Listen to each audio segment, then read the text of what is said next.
Hello, my dear friends. They conquered half the world, but couldn't conquer their addiction. While Queen Victoria's empire expanded across continents, something darker was spreading inside its borders. It wasn't a foreign enemy or a rebel army. It was a bottle. Laudanum slipped quietly into bedrooms, hospitals, and even royal chambers. No gunfire, no protests, just silence, and then collapse. Tonight, step inside the hidden addiction that hollowed out the heart of a mighty empire. So before you get comfortable, take a moment to like the video and subscribe, but only if you truly enjoy what I do here. And let me know in the comments where you're tuning in from and what time it is for you. It's always fascinating to see who's joining us from around the world. Now, dim the lights. Maybe turn on a fan for that soothing background. And let's embark on this journey together tonight. Here.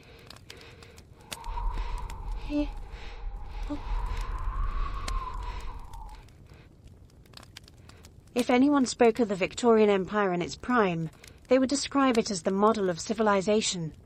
The factories were alive with noise, sending steam into the sky and products across the globe. Ships carried goods from distant colonies to the docks of London, and from there into every corner of Britain. Railways cut across the land, connecting towns and cities in ways that had never been possible before. People believed they were living in the most advanced society in history. They told themselves that progress was not just about machines and wealth, but also about moral order. In their eyes, the empire stood for reason, discipline, and strength. They wrote about it proudly in books and newspapers, presenting themselves as an example for the rest of the world to follow. It is important to remember that this was not just a political claim, it was a cultural belief. The Victorians truly thought their empire was the standard of what human society should be. The buildings of the time reflected this pride. Banks and government offices rose up in stone, heavy and firm, symbols of stability. In homes, the presence of bookshelves, portraits, and carefully kept furniture gave the impression of order and respectability. From the outside, Britain seemed confident and steady. Its citizens looked out at the world and assumed they were ahead in every measure that mattered. Factories gave employment to thousands, even if the work was grueling and unsafe. The smoke that filled the air was seen as the sign of industry, not of sickness. Colonies stretched across Asia, Africa, and the Americas, and every map printed at the time showed Britain at the center of a colored web of control. Schools taught children that the empire was not only powerful but also good. They learned that their country was bringing light and knowledge to the rest of the world. The church, too, was part of this narrative. Sermons spoke of Britain as chosen to lead by example. A society that believed so firmly in its virtue was not inclined to look closely at its weaknesses. Behind these appearances, life was not as orderly as it looked. The industrial boom came with heavy costs. The poor lived in cramped houses with little sanitation. Diseases spread quickly in the slums, and while the middle classes praised their morality, they often turned away from the suffering of those who built their wealth. Still, there was a sense that progress would fix everything. Any problem seemed temporary when people believed they were marching toward a brighter future. Even when poverty was severe, the official story was that Britain was leading the world in both industry and moral progress. It was within this atmosphere of confidence that laudanum found its place. This mixture of opium and alcohol did not arrive as a sinister threat. It arrived quietly, almost invisibly, and settled itself into daily life.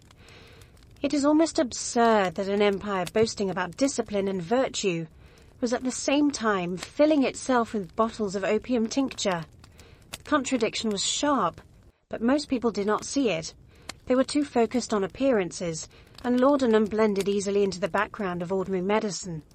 The confidence of the empire was strong, but it was also fragile.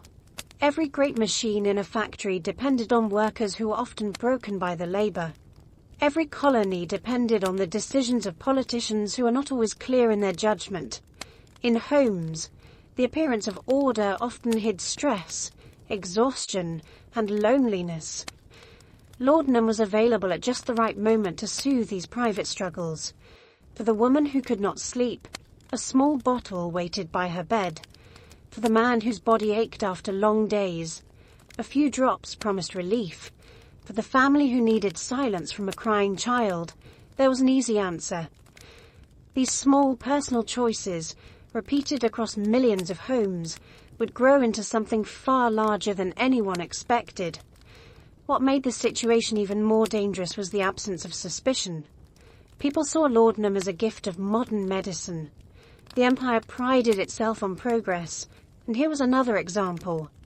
Bottles were sold in pharmacies, advertised in newspapers, and prescribed by doctors. It was official, respectable, and ordinary. No one imagined that the same substance praised as a cure could also hollow out the very society that embraced it. If we compare it to today, it would be like a country priding itself on health campaigns while allowing addictive pills to sit openly on every shelf in the supermarket. The contradiction is clear to us now, but at the time it seemed normal. This acceptance is part of why the Victorian story is so unsettling. The empire believed itself to be invincible. Its armies marched across continents, its ships ruled the seas, and its industries poured out goods that shaped daily life around the globe. Yet at the same time, its own people were quietly leaning on a substance that would trap them in cycles of dependence. Addiction was not named as such, but the signs were there. Women who could not pass a day without their dose, men who could not work without it, children raised with it in their systems. The very citizens who built and represented the empire were increasingly shaped by the use of laudanum. The irony is hard to ignore. Britain waged wars over opium abroad, presenting itself as the master of trade and power. At home, it was also drowning in the same drug, though in a more polite form. I often think that if I had been living in that time, I would not have questioned it either. Surrounded by messages of progress and authority, I might have trusted the little brown bottle like everyone else. That is what makes the story so believable and so alarming. The empire was not destroyed from outside, but was slowly undermined from within, by something it thought harmless.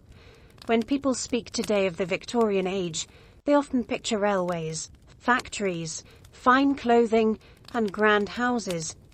They picture the empire at the height of its reach. What is less often pictured is the quiet presence of laudanum in those same houses, tucked in cabinets, sitting on nightstands, and passed from parent to child. The image of strength hides a reality of fragility. The empire's pride in its moral superiority hides the fact that it was leaning on a drug to get through daily life. This is where the story begins. A society that believed it was guiding the world was in fact closing itself every day. From the richest drawing rooms to the poorest alleys, what started as a symbol of civilization was already carrying within it the seeds of decay. The Victorian Empire, for all its achievements, was not as stable as it seemed. Its greatness stood on foundations weakened by dependence, and that weakness would only grow stronger as laudanum became more widespread. People in Victorian Britain thought they were living in a strong and moral empire. In reality, many of them were already leaning on a drug they barely questioned. The reason it spread so quickly was that anyone could buy laudanum over the counter as easily as tea or sugar. Laudanum entered Victorian society without ceremony. It was not introduced as a dangerous experiment or a hidden vice, but as an ordinary product on a shelf. The recipe was simple enough: alcohol mixed with opium, bottled in dark glass, sealed with care, and labelled with neat lettering. To the eye, it looked no different from any other medicine, something one might buy for a cough or stomach pain. The fact that it could be purchased without a prescription gave it a sense of safety. People trusted what they could buy openly. If it sat on the counter of every apothecary, then it could not be harmful, or so they believed. Shops in the city displayed it alongside powders, syrups, and tinctures for common ailments. Small bottles were sold cheaply, making it possible for even the poorest families to afford a dose. Larger bottles stood in the cabinets of wealthier homes, used regularly as part of household supplies. Unlike luxury goods that mark the difference between rich and poor, laudanum was something both ends of society could reach for. The accessibility made it ordinary. It was medicine, not indulgence. At least, that was how it was seen. Advertisements carried the image further.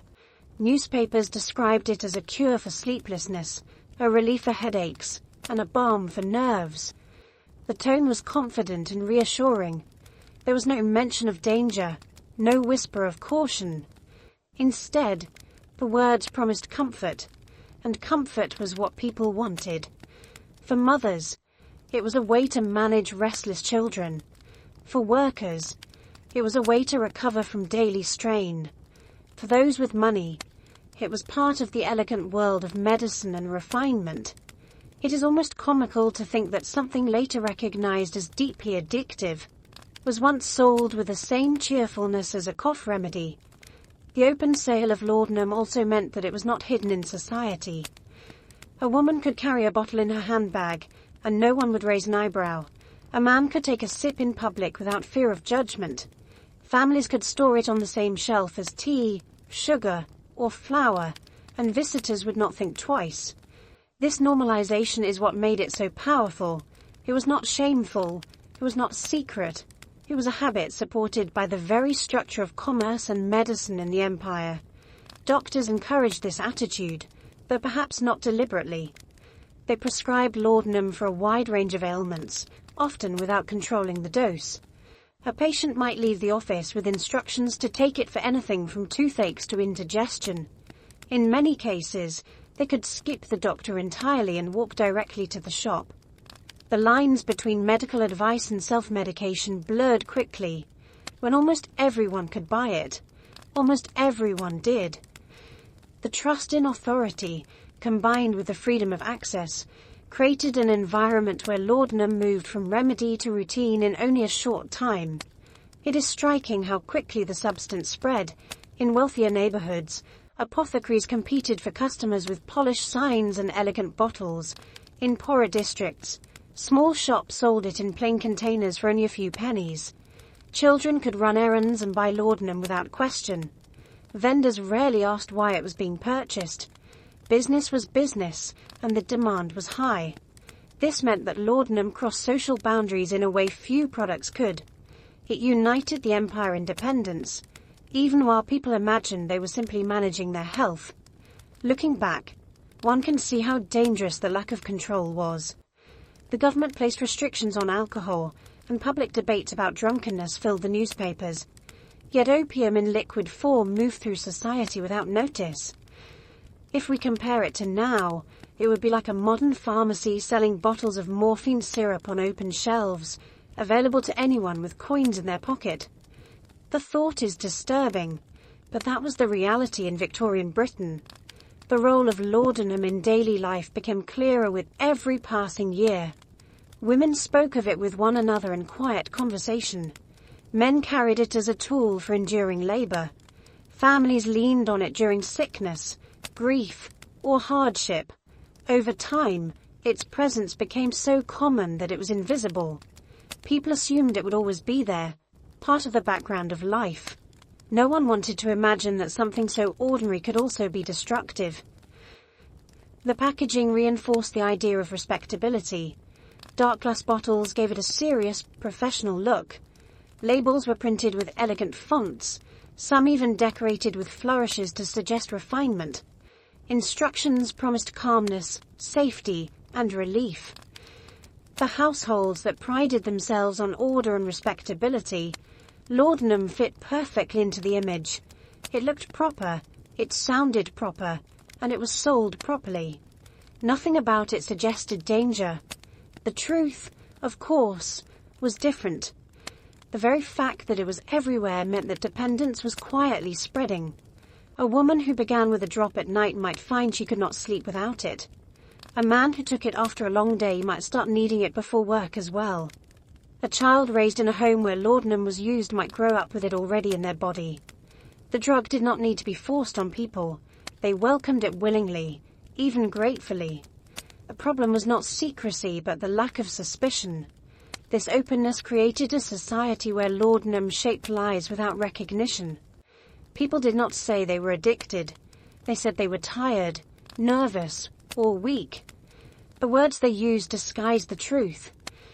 In reality, their bodies were adapting to a constant presence of opium. They did not see it that way because no one around them did either. It was easier to believe that the medicine was helping than to admit that it was binding them in chains they could not see. I cannot help but think that if I had lived then, I would have trusted those little bottles too, just as everyone else did. The empire itself benefited from the trade. Apothecaries made steady profits. Shipping companies carried opium as part of larger networks of goods. Even the state, indirectly, found reason to ignore the risks. The money was too useful, and the demand was too widespread. What harm could there be in something that soothed the nerves of the wealthy, calmed the cries of infants, and eased the pain of the poor? That was the way people saw it. What made laudanum especially effective as a force of change was that it required no persuasion. People wanted relief, and relief was offered without question.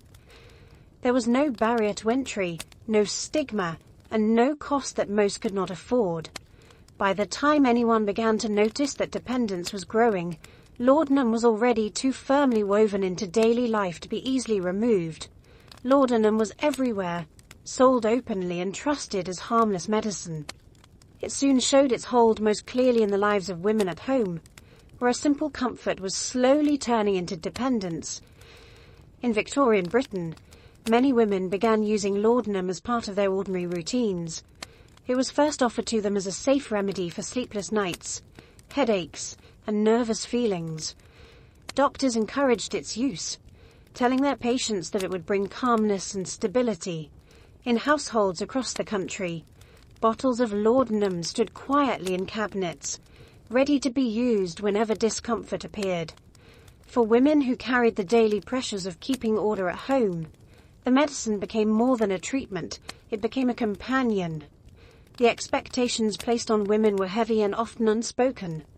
They were supposed to maintain the image of calm respectability, keeping their homes clean, their children well behaved, and their appearance steady. Many of them faced exhaustion from constant chores or loneliness from long hours while husbands were away at work. In wealthier homes, women faced the opposite problem of too much idleness, filled with social duties that seemed trivial yet were judged harshly by peers. In both cases, the strain was real, and laudanum appeared to ease it. A small drop mixed into tea in the afternoon, or a few drops before sleep, was enough to make the day feel manageable. What made this habit so dangerous was how harmless it appeared. Laudanum was not presented as an indulgence but as medicine. Women could speak of it without shame. They told each other it helped them rest, or that it calmed them before gatherings. Friends exchanged advice on how many drops were effective, the same way they might discuss recipes or household tips. Because it was socially accepted, no one recognized that dependence was forming. It is almost ironic that the same society that judged women harshly for any sign of weakness applauded them for using a drug that made them dependent without their knowing. The pattern repeated itself across classes. In the homes of the middle and upper classes, laudanum was kept in elegant bottles, sometimes with ornate labels that looked respectable enough to place in a drawing room. A lady might excuse herself from her guests and take a spoonful quietly before returning with a smile. In poorer households, the same mixture was purchased cheaply from apothecaries, poured into plainer containers, and swallowed to dull the aches of constant labor. Though the surroundings were different, the effect was the same. Women across the empire were taking the same medicine, unaware that they were being drawn into a silent dependence. The routine was easy to justify. A woman who slept poorly might take a little more each evening, believing she was simply ensuring rest. Another who felt anxious before social visits might find herself using it more often, just to steady her hands or calm her breathing. Slowly, the body learned to expect laudanum. What began as a choice became a need. But in households where everyone saw laudanum as safe, this change was invisible. Husbands did not question it, and friends didn't judge it. A habit grew in plain sight, accepted as normal life. The culture of the time made this pattern stronger. Women were expected to hide their struggles, not speak of them openly. If they felt overwhelmed, they were told to keep it private. Laudanum offered them a way to cope without breaking social rules. A drop here and there helped them appear composed, even when they were exhausted inside. Society valued the appearance of order more than honesty, and laudanum supported that illusion. In this sense, the drug was not only tolerated but encouraged, because it kept women in line with expectations. The situation was made worse by the advice of doctors. Many medical men saw laudanum as a universal solution. They prescribed it freely for conditions they did not understand, from hysteria to insomnia. They rarely spoke of limits or dangers. Instead, they reassured their patients that it was safe to continue as long as needed. Women trusted this advice, which carried the authority of science and education. They had no reason to suspect that their reliance was growing into addiction. The word itself was rarely used, and when it was directed at the poor or at opium dens, not at respectable women in their homes. Looking back, it is clear that the culture of refinement and respectability provided the perfect cover for dependency. A bottle on a nightstand or in a small cabinet looked ordinary. No one thought to hide it. Children in the home might grow up seeing their mothers use it without ever questioning why. It became part of the rhythm of family life, just as much as tea in the afternoon or prayers at night. If we think of today, it would be like a household where a parent keeps strong prescription sedatives in the kitchen cupboard, using them daily without concern, or believing it is just another part of healthy living. The comparison shows how normalized the drug had become in the Victorian home. Stories of women fainting at social events or falling into long periods of sleep circulated at the time. These episodes were often blamed on weak constitutions, fragile nerves, or emotional strain. Rarely were they connected to the use of laudanum. The signs of addiction were hidden by cultural ideas of femininity. When a woman seemed tired, nervous, or unsteady, society explained it as part of her nature rather than the effect of a drug. In this way, the truth remained obscured, and laudanum continued to spread silently. This pattern created a generation of women who lived under the influence of laudanum without realizing it. They thought they were caring for themselves responsibly, following medical advice and keeping their lives orderly. In reality, they were being shaped by a drug that dulled their emotions, controlled their rest, and created a need that could not be easily broken. I often wonder how many of them ever recognized the chain they were in, or whether they passed their lives believing it was simply the natural order of things. The empire prided itself on strength and discipline, yet inside its homes, countless women were unknowingly dependent on a substance that weakened them. They carried bottles with them as casually as they carried handkerchiefs. They measured drops with the same care they measured sugar. Their lives were organized around it, though they would never have admitted it. Laudanum became a normal part of women's routines, something they trusted without question. It soon appeared in an even more troubling place when mothers began giving it to their babies as if it were an ordinary remedy. Among the most disturbing parts of Victorian life was how laudanum was given to infants. Mothers were told that a few drops would quiet a crying child and allow the household to rest. Doctors and apothecaries recommended it openly, and bottles were sold under names that sounded gentle and reassuring. Some were marketed as soothing syrups or infant drops, labels that suggested safety rather than risk. In a time when knowledge about medicine was limited, parents trusted what they were told. They believed laudanum was not only acceptable, but helpful, a way to manage the difficulties of raising children in crowded homes with little relief. The practice spread quickly because the pressures of child-rearing were heavy. Families often had many children, and crying infants kept parents awake through long nights. In poor households, where mothers still had to work during the day, the exhaustion was even worse. With little time or support, they turned to whatever solution was available. Laudanum seemed perfect. A child who cried constantly could be silenced with only a few drops. Peace returned to the home, and parents felt they were doing something responsible. Few of them understood the danger they were introducing into their children's bodies. Small infants were especially vulnerable. Their organs could not handle the same substances adults consumed. Yet laudanum was poured into their mouths as if it were no different from milk or water. Some survived, but many did not. Deaths of infants were common in working-class families, and laudanum played a role in far more cases than was admitted at the time. It is chilling to think that what parents believed was kindness was often the very thing that robbed their children of life. The tragedy was compounded by how society explained it. When infants died, the official explanations rarely pointed to laudanum. Doctors and officials often blamed weak constitutions, poor hygiene, or simply fate. In poor families, the phrase failure of strength was used, as if the children had been too fragile to live. This allowed the real cause to remain hidden. Laudanum bottles sat on shelves or in cupboards, even in homes where children had recently died. Yet no one dared to connect the two.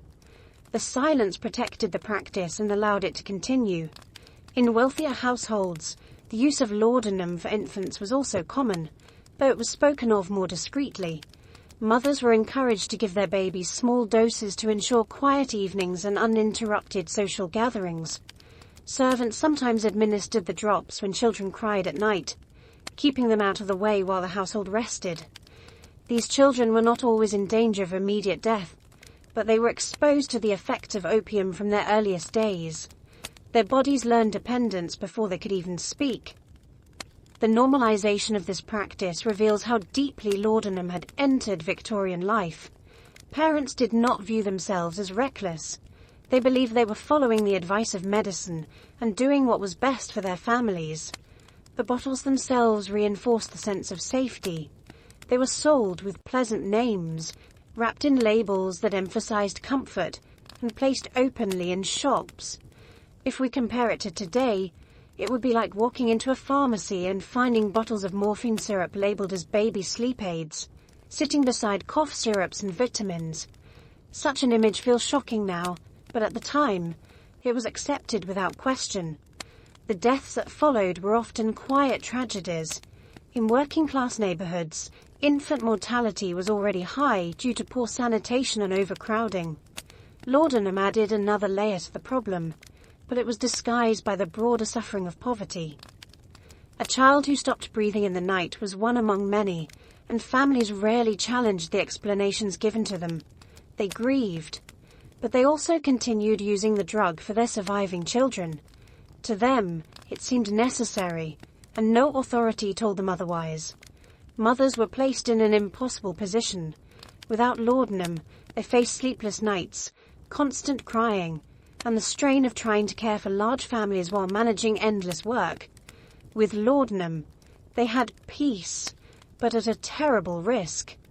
Most chose what seemed practical in the moment, not realizing that their choice was slowly feeding a crisis larger than any one household. They were not villains. They were ordinary women trying to survive in a society that gave them little support. Laudanum was presented as a tool, and they used it in good faith. The consequences only became clear later. This widespread use of laudanum for children also served the interest of commerce. Apothecaries profited from steady sales, and manufacturers designed products specifically for parents. Advertisements promised relief from colic, crying, or sleeplessness. They spoke to the exhaustion of families and offered easy answers. The business of laudanum was not only tolerated but encouraged by a system that benefited from high demand. The tragedy of dead children was hidden under the profits of the drug trade. Looking back, the pattern is stark. Parents were misled by the presentation of laudanum as harmless. They trusted the authority and followed instructions, only to lose children in ways that were blamed on their poverty rather than the medicine itself. The truth was buried beneath the assumptions of the age. I cannot help but feel that many of those mothers carried silent guilt, wondering if something they had given with good intentions had in fact caused harm. Their doubts would have been dismissed by society, but the pain must have remained. This part of the story shows how addiction and dependence spread not only among adults but also began in infancy. Children were introduced to opium at the very start of their lives. Some died, and others grew up with weakened health or quiet reliance on substances they never chose. The empire that prided itself on morality was raising generations already touched by drugs before they could walk. Laudanum was presented as a blessing to tired mothers and restless children. But in reality, it carried death and dependence into the most private corners of family life. It was trusted as medicine, yet it created silent tragedies that were explained away by ignorance and denial. Laudanum was used to quiet infants, praised as a remedy that brought peace to families. It also left behind countless deaths that were dismissed as weakness instead of acknowledged as poisoning. The story did not end there, because laudanum was not only in the nursery, but also in the lives of poets and writers who turned their dependence into part of their work. The world of Victorian literature is often remembered for its elegance, complexity, and ambition. Writers of the age produced works that shaped culture, influenced politics, and gave voice to the spirit of the empire. But behind the polished lines of poetry and the weight of philosophical essays was another truth. Many of the celebrated figures of Victorian letters leaned heavily on laudanum. They turned to the bottle not just for relief from pain or sleeplessness, but also as a source of altered experience. In the quiet of their studies, as pens moved across paper, the influence of opium tincture seeped into the words that would later be praised as genius. Samuel Taylor Coleridge is one of the most famous examples. His works, admired for their imaginative vision, were deeply marked by his dependence on laudanum. He began using it for medical reasons, but over time, it became central to his creative process. Coleridge himself admitted to struggling with his reliance, yet his most celebrated poems bear the mark of the altered states the drug produced. The lines that seemed dreamlike to his readers were in fact written under the influence of a substance that blurred the boundaries between reality and illusion. Thomas de Quincey made this connection even clearer. His book, Confessions of an English Opium Eater, not only described his dependence but also romanticized it in a way that fascinated readers. The title alone linked laudanum to identity, turning a private struggle into a public narrative. Readers were drawn to his descriptions of pleasure and pain, of visions and despair, and the book became a cultural landmark. What many overlooked was that De Quincey's story was not exceptional. He was one voice in a society where countless others were living under the same influence, though less openly. It is almost amusing that what should have been a warning was instead treated as stylish reading material in respectable homes. Elizabeth Barrett Browning also lived under the shadow of laudanum. Known for her poetry and her sharp intellect, she used the drug for years to manage chronic illness and pain. Her dependence was rarely discussed openly, but it shaped her life and her writing. Letters from the time reveal hints of her reliance, though couched in polite language. To her contemporaries, she remained a symbol of refinement and talent, yet she was quietly supported by a medicine that dulled her body and her mind. She was not unique. She was part of a circle of literary figures who turned to laudanum as both remedy and muse. The impact of laudanum on Victorian literature is difficult to measure precisely, but its presence cannot be denied. Writers described visions, dreams, and states of altered consciousness that were praised as profound. Readers interpreted them as evidence of imagination and genius. Few recognized that the same words were shaped by addiction. In this way, laudanum not only affected individual writers, but also colored the literature of an entire period. The elegance of Victorian letters carried with it an undercurrent of darkness, woven into the sentences by the steady hand of opium. This influence extended beyond the page. Readers who admired the work of Coleridge or De Quincey were sometimes tempted to experiment for themselves. If such brilliance could emerge from laudanum, perhaps the drug was not a danger, but a path to deeper thought. In salons and intellectual circles, the presence of laudanum was often excused as part of the creative life. The image of the suffering but inspired artist gave cover to practices that, in reality, destroyed health and shortened lives. If we think of modern times, It would be like best-selling authors openly describing their dependence on strong narcotics, and instead of being treated with concern, being admired for the insight it seemed to bring. This reversal of sense was one of the many contradictions of Victorian society. The intertwining of literature and laudanum also helped mask the broader crisis. When ordinary people used laudanum, it was dismissed as weakness. When the poor consumed it, it was blamed for their decline. But when poets or essayists took it, society was willing to overlook the dependence because it was tied to works of cultural value. The same drug that killed infants in working-class homes was praised when linked to beautiful lines of verse. This double standard allowed laudanum to remain respectable in circles where it should have been questioned most strongly. Yet even in these admired figures, the damage was real. Coleridge's health suffered greatly, and his creative output was inconsistent. De Quincey lived a life marked by struggle and instability. Elizabeth Barrett Browning endured long periods of illness, often hidden from the public. Their brilliance came at a cost, and the cost was paid in their bodies and minds. The society that admired their work rarely acknowledged this side of the story. Instead, it preferred to celebrate the art and ignore the suffering behind it. The shadow of laudanum stretched across more writers than just the most famous names. Lesser-known poets, journalists, and critics also used it. For some, it was the only way to manage the endless hours of writing demanded by the expanding world of newspapers and magazines. For others, it was part of the culture of intellectual life, where stimulants and sedatives were passed around freely.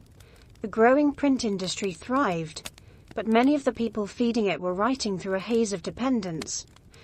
This reality gives Victorian literature a double character. On the surface, it is refined, ambitious, and moralistic. Beneath, it is shaped by a drug that blurred reality and dulled pain.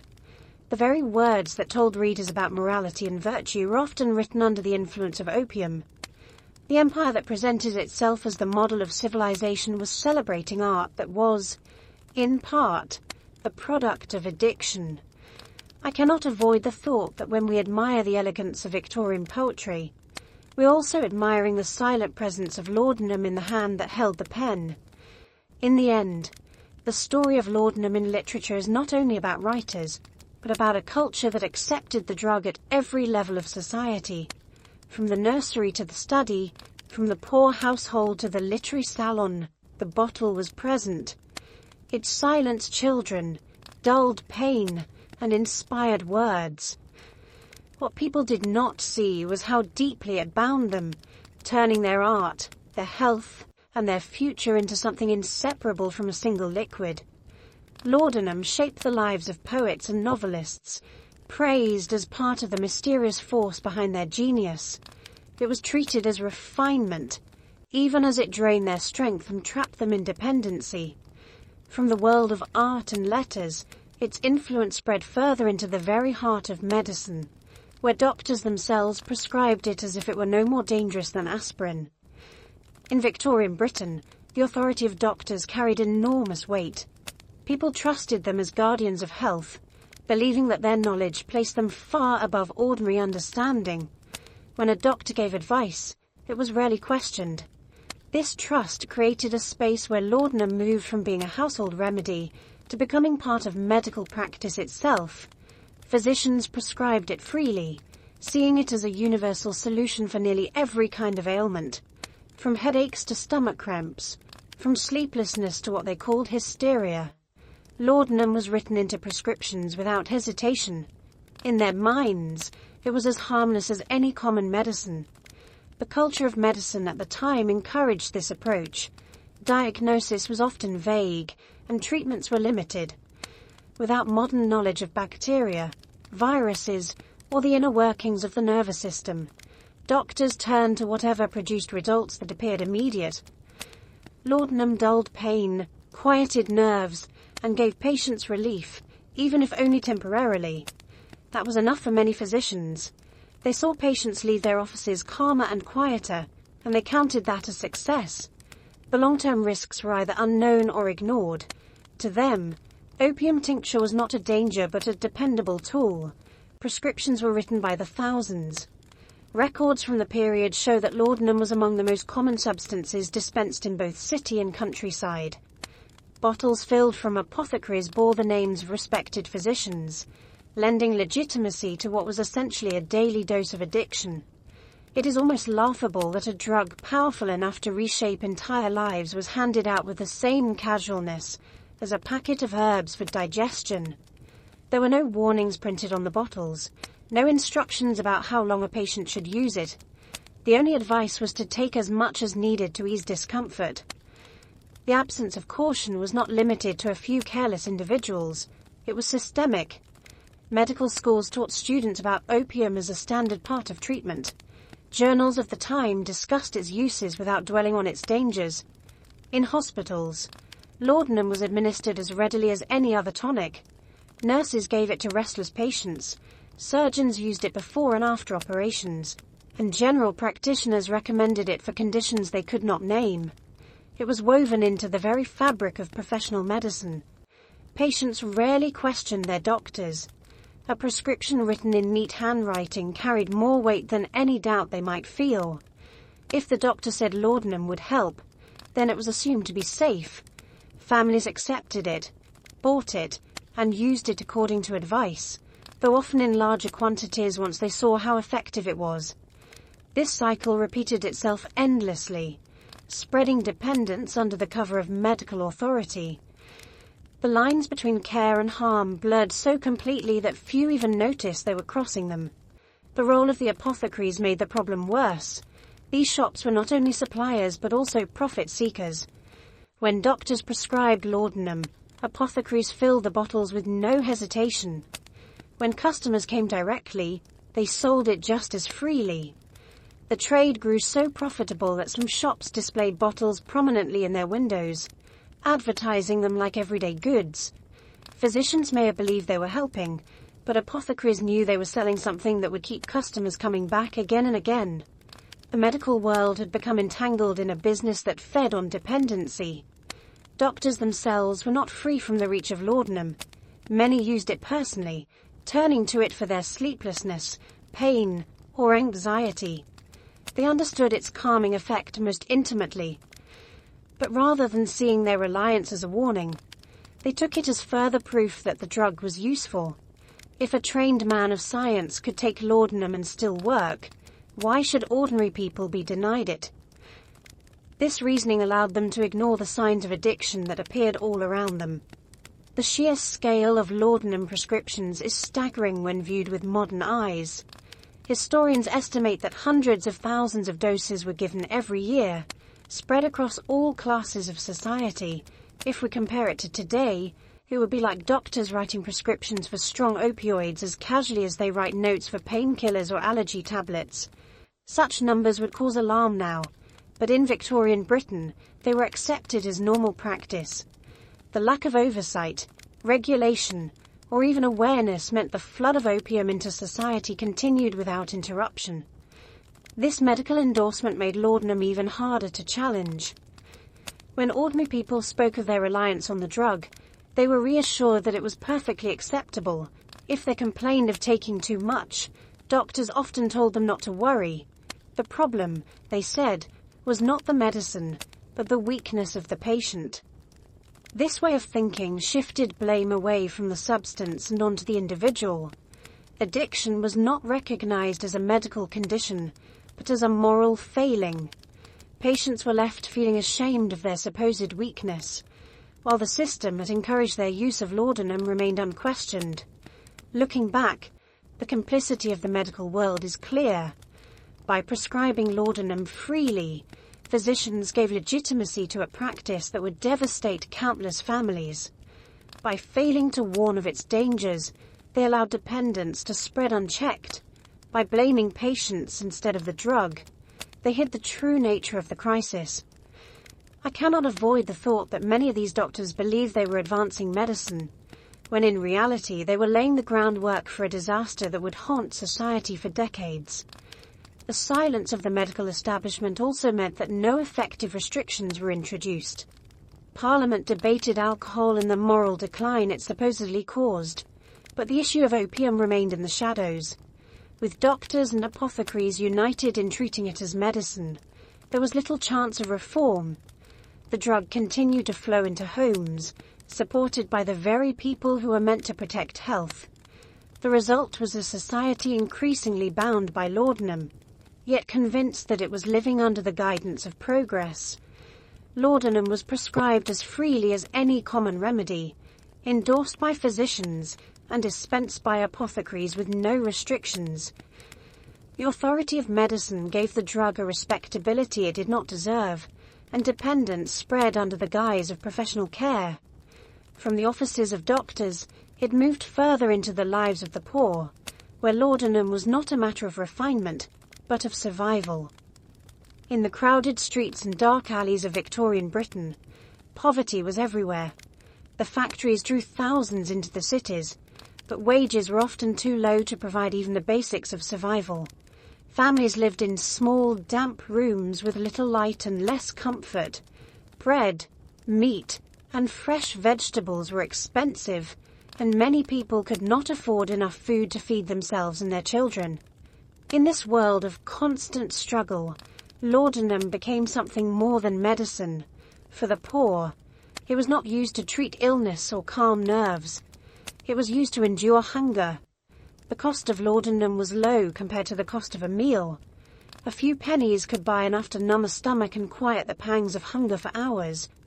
Workers who came home with little money found that the drug was cheaper than bread and lasted longer. Mothers who had no food to give their children sometimes gave them drops of laudanum to silence their cries. This was not indulgence, it was desperation. Families did what they thought they had to do in order to survive another night. The tragedy of this practice is clear. Laudanum did not feed the body or strengthen it. It only dulled the senses, making people believe they could carry on without nourishment. In reality, it drained their strength and made them weaker. But when the choice was between hunger and a few drops of liquid that made the world feel bearable, laudanum often won. It is almost cruelly ironic that in an empire priding itself on wealth and abundance, many of its people relied on opium just to forget the emptiness in their stomachs. Children suffered the most. In poor districts, it was common for infants and young children to be given laudanum instead of food. Mothers exhausted by long hours of work and fathers too poor to provide enough turned to the drug as the only available solution. A baby could be made to sleep through hunger, sparing the family the heartbreak of constant crying. But the small bodies of children could not handle the repeated doses. Many became frail, sickly, or simply failed to wake. Official reports recorded high rates of infant death in poor neighborhoods, but the connection to laudanum was rarely admitted. Poverty was blamed, or weakness of constitution, while the bottles in the cupboards were ignored. Adults, too, carried the marks of this habit. A man who worked at the docks or in a factory might spend his wages on a bottle rather than on a full meal, reasoning that the drug would help him push through another shift. Women who sewed or cleaned for hours took drops to ease their aches and silence their hunger. The relief was temporary, but it gave them just enough strength to keep going. This cycle repeated endlessly, binding families' independence not out of choice, but out of necessity. The presence of laudanum in the lives of the poor also served the interests of those in power. Employers benefited from workers who continued to show up despite their weakness. The state avoided responsibility by blaming poverty on laziness or lack of discipline.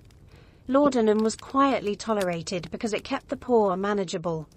A hungry worker might riot, but a worker dulled by opium simply carried on. The drug became not just a crutch for individuals, but a tool that allowed society to ignore its injustices. The physical toll was immense. Malnutrition combined with laudanum weakened immune systems and left people vulnerable to disease. Tuberculosis, cholera, and influenza spread easily in the slums, and laudanum did nothing to protect against them. Instead, it masked the symptoms until it was too late.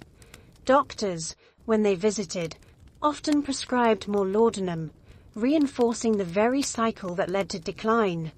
In this way, the poor were trapped between hunger, illness, and dependence, with little chance of escape. What is striking is how normalized this became. Reports from the time describe laudanum as a common purchase in poor districts, as ordinary as bread or coal. Women were seen walking out of shops with bottles wrapped in paper, heading back to their crowded homes. Men carried small vials in their pockets as casually as they carried tools. There was no stigma, no shame. It was simply part of how life was managed when survival seemed impossible by other means. If we compare it to today, it would be like families unable to afford groceries turning instead to cheap narcotics sold openly, using them not to find pleasure but simply to silence hunger. The image is shocking now, but for many Victorians, it was reality. The cycle of poverty and dependence also meant that children raised in such households grew up in an environment where laudanum was always present. They learned from an early age that a drop of liquid could quiet hunger or calm distress. For some, this became the beginning of lifelong dependence. For others, it was the cause of early death. The line between medicine and poison was blurred so completely that few even recognized there was a line at all. Society's response to this tragedy was largely silent. Politicians debated poverty, crime, and morality. But the role of laudanum was rarely addressed. Churches spoke loudly against alcohol, condemning drunkenness as a moral failing. But they ignored the bottles of opium tincture sitting in the homes of their congregations. The poor were left to manage their suffering, often with nothing more than laudanum to help them. The empire, proud of its strength, refused to see the weakness it was creating within its people. This widespread use among the poor created a hidden divide. While the wealthy used laudanum for refinement or to manage nerves, the poor used it to endure hunger and despair. The same substance flowed through every class, but for different reasons. For the upper classes, it was indulgence. For the poor, it was survival. Both were dangerous, but the tragedy among the poor was sharper, because it was born out of need rather than choice. I cannot help but think that the greatest crime was not that laudanum was available, but that it was cheaper than food in a society that claimed to be the most advanced of its time. Laudanum was cheap, easy to find, and more effective at silencing hunger than any bread could be. It became the hidden meal of the poor, replacing nourishment with numbness. Hunger and illness were covered over by a haze that gave no strength and no future. The empire ignored the damage, focusing instead on its image of progress and prosperity. Laudanum was cheaper than food, and for the poor, it became the false answer to hunger. It dulled pain, quieted children, and allowed families to endure the unendurable. In the homes of the middle classes, however, its presence led to different tragedies, as unexplained deaths began to appear in families that believed themselves safe. In the comfortable homes of Victorian Britain's middle class, death sometimes arrived quietly and without explanation. A child who had seemed restless the night before might be found still in the morning. A woman who had complained of sleeplessness might not wake after a night's rest. These tragedies were spoken of in hushed tones, often dismissed as the natural result of fragile health or weak constitutions. Families grieved, but rarely did they suspect that the bottles of laudanum sitting by the bed played a role. In a society that prized respectability, the idea that respectable families were poisoning themselves was unthinkable. Medical investigations, when they occurred, were often shallow. Doctors who arrived at the scene looked for obvious signs of illness or injury. They asked about family histories, searching for inherited weakness or vague explanations like poor nerves. Rarely did they examine the laudanum bottles that sat nearby, half empty or newly purchased. The deaths were written off as accidents of nature, tragedies without clear cause. This allowed the practice of using laudanum to continue unhindered. If anything, it reassured families that the drug was not to blame, reinforcing their trust in it. Women were particularly vulnerable. Many took laudanum to manage the stress of social duties, the strain of childbearing, or the endless expectations of being calm and graceful. A dose too strong could stop their breathing, but no one connected the dots. Their deaths were explained away as delicate health, a phrase often used to describe women in general. It is almost absurd how often Victorian society excused sudden deaths among women by blaming their supposed frailty rather than the powerful drug sitting beside them. In this way, laudanum remained innocent in the public eye, even as it claimed more lives. Children, too, were frequent victims. Families who used laudanum to soothe restless infants sometimes miscalculated the dose. A drop too many could silence a child permanently. Yet when infants died, the explanations given were vague. Doctors pointed to poor development, inherited weakness, or simply the harsh realities of childhood in an industrial age. Laudanum was rarely mentioned in official reports. Parents often continued to use it, convinced by doctors that it was not to blame. The cycle of tragedy continued, hidden under the language of medical respectability. The setting of these deaths made them particularly unsettling. In the slums, death was expected. Poverty, disease, and poor sanitation claimed lives daily. But in the homes of the middle class, where order and respectability were supposed to reign, unexplained deaths cast a darker shadow. These families believed themselves safe, separated from the dangers of the poor. Yet the same substance that dulled hunger in the slums was quietly ending lives in parlours and bedrooms lined with polished furniture and fine curtains. Doctors bore responsibility for this silence. By failing to name laudanum as a cause, they allowed it to remain invisible. Their medical training emphasized its usefulness and ignored its dangers. When they did suspect a link, many chose not to record it, fearing scandal or the undermining of their profession's authority. The result was a culture of denial, where deaths that could have served as warnings were buried under polite explanations. Families were left to mourn without answers, and laudanum continued to sit openly on their shelves. This denial also revealed the contradictions of Victorian values. Publicly, the middle classes prided themselves on morality, discipline, and order. Privately, they leaned on a drug that undermined those very ideals. Deaths in the home threatened that image, so they were explained away as unfortunate accidents. Respectability mattered more than truth. If we compare it to today, it would be like families ignoring repeated overdoses from prescription drugs, insisting that their loved ones were simply unlucky, rather than admitting to a dangerous pattern. The need to preserve appearances outweighed the need to confront reality. Newspapers reported on deaths, but rarely with suspicion. Obituaries described women who passed away suddenly, leaving grieving families. Infants were remembered tenderly. Their deaths described as sad but natural. Rarely was laudanum mentioned, even though it was almost always present. The press, like the doctors, protected the image of respectability.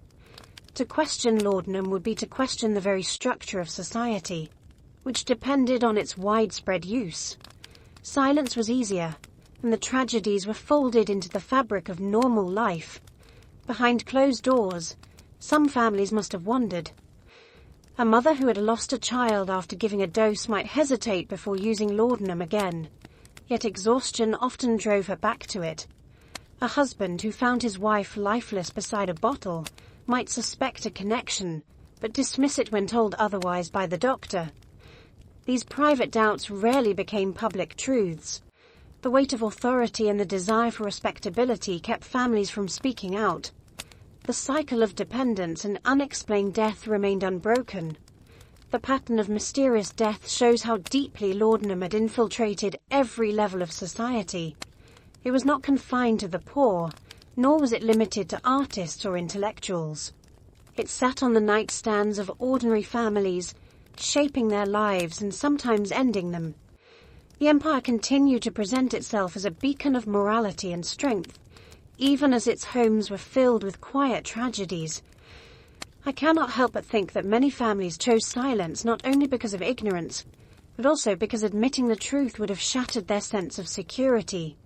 It was easier to believe in the weakness of the body than in poison at the heart of daily life. Laudanum deaths in middle-class homes were often labelled as mysteries, explained with vague phrases, and buried quickly. The drug remained untouchable, protected by silence and denial. But while the middle classes hid their tragedies, the institutions of morality, especially the churches, also looked away, focusing their energy on alcohol while ignoring the opium bottles in every pew. Victorian churches spoke loudly about alcohol. Sermons warned against drunkenness, describing it as a path to sin and ruin. Campaigns to restrict the sale of beer and spirits gained strong support from ministers who believed they were protecting the moral health of the nation. Pamphlets and speeches condemned taverns as dangerous places that tempted men into idleness and violence. Yet while the church focused its energy on alcohol, it left laudanum almost entirely unchallenged. The bottles of opium tincture sitting quietly in homes were ignored, even though they caused as much harm as any public house. The silence was not accidental. Laudanum did not produce the loud disturbances of alcohol. It did not lead to brawls in the street or rowdy behavior in churchyards. It acted quietly, behind closed doors, in ways that preserved outward respectability. For a society that cared so much about appearances, this mattered. As long as families continued to look orderly, the church saw no reason to intervene. To question laudanum would have been to question households that otherwise looked pious and respectable, and that was a step few ministers were willing to take. The situation was made even more complicated by the clergy themselves. Many ministers used laudanum personally, often to manage sleeplessness, pain, or anxiety. They trusted it in the same way their congregations did. A minister who condemned the drug from the pulpit while relying on it at night would have seemed hypocritical, so the subject was avoided. Instead, laudanum remained invisible, even as it claimed lives and created dependence throughout the parish. It is almost comical that men who thundered against the evils of beer often kept a bottle of opium tincture on their nightstands. This selective morality turned religion into a mask rather than a safeguard. Congregations were told to fear the dangers of alcohol, yet the greater danger of laudanum was left untouched. Respectable families sat in pews every Sunday, listening to sermons about temperance, while the bottles in their cupboards went unmentioned. In this way, morality was performed rather than lived. The church became a stage where discipline was preached, but behind the curtain, dependence thrived. The neglect had real consequences. By focusing on alcohol, the church failed to recognize that laudanum was shaping the lives of men, women, and children far more directly. A drunken evening might bring shame, but a bottle of laudanum taken nightly brought quiet dependence that lasted a lifetime. Yet the clergy rarely acknowledged this. Reports of sudden deaths were attributed to weak bodies, not to opium. Cases of chronic ill health were described as trials sent by God, rather than the effect of a drug being swallowed daily. The silence of the church gave legitimacy to the practice, reinforcing the belief that laudanum was respectable. The rhetoric of morality was powerful but selective. Drunkenness was treated as a failure of character, something that marked men as irresponsible and sinful. Laudanum, however, was treated as medicine, a mark of refinement and care. The difference lay not in the substance itself, but in how it appeared in society. Alcohol disrupted public order, while laudanum preserved it. The church aligned itself with appearances, condemning what was visible and ignoring what was hidden. If we compare it to today, it would be like churches campaigning fiercely against public drinking while quietly overlooking the widespread abuse of prescription drugs in private homes. The result was a distorted morality that looked impressive on the surface, but failed to address the deeper problem. The silence also reflected the church's dependence on respectability. Many of its stronger supporters were middle-class families who used laudanum regularly. To attack the drug would have been to alienate the very people who funded parishes, attended services, and upheld the outward image of moral order. Ministers chose to preserve harmony rather than speak uncomfortable truths. In this way, the Church became part of the problem, not by promoting laudanum directly, but by refusing to challenge its place in society. Some voices must have noticed the contradiction. A few ministers, perhaps troubled by deaths in their communities, may have wondered whether the drug played a role. But those doubts rarely made it into sermons. The weight of tradition, authority, and respectability pressed too heavily. It was easier to continue speaking against alcohol, where the message was safe and widely accepted, than to question the respectable households where laudanum was used daily. The result was a moral code that appeared strong but was hollow at its core.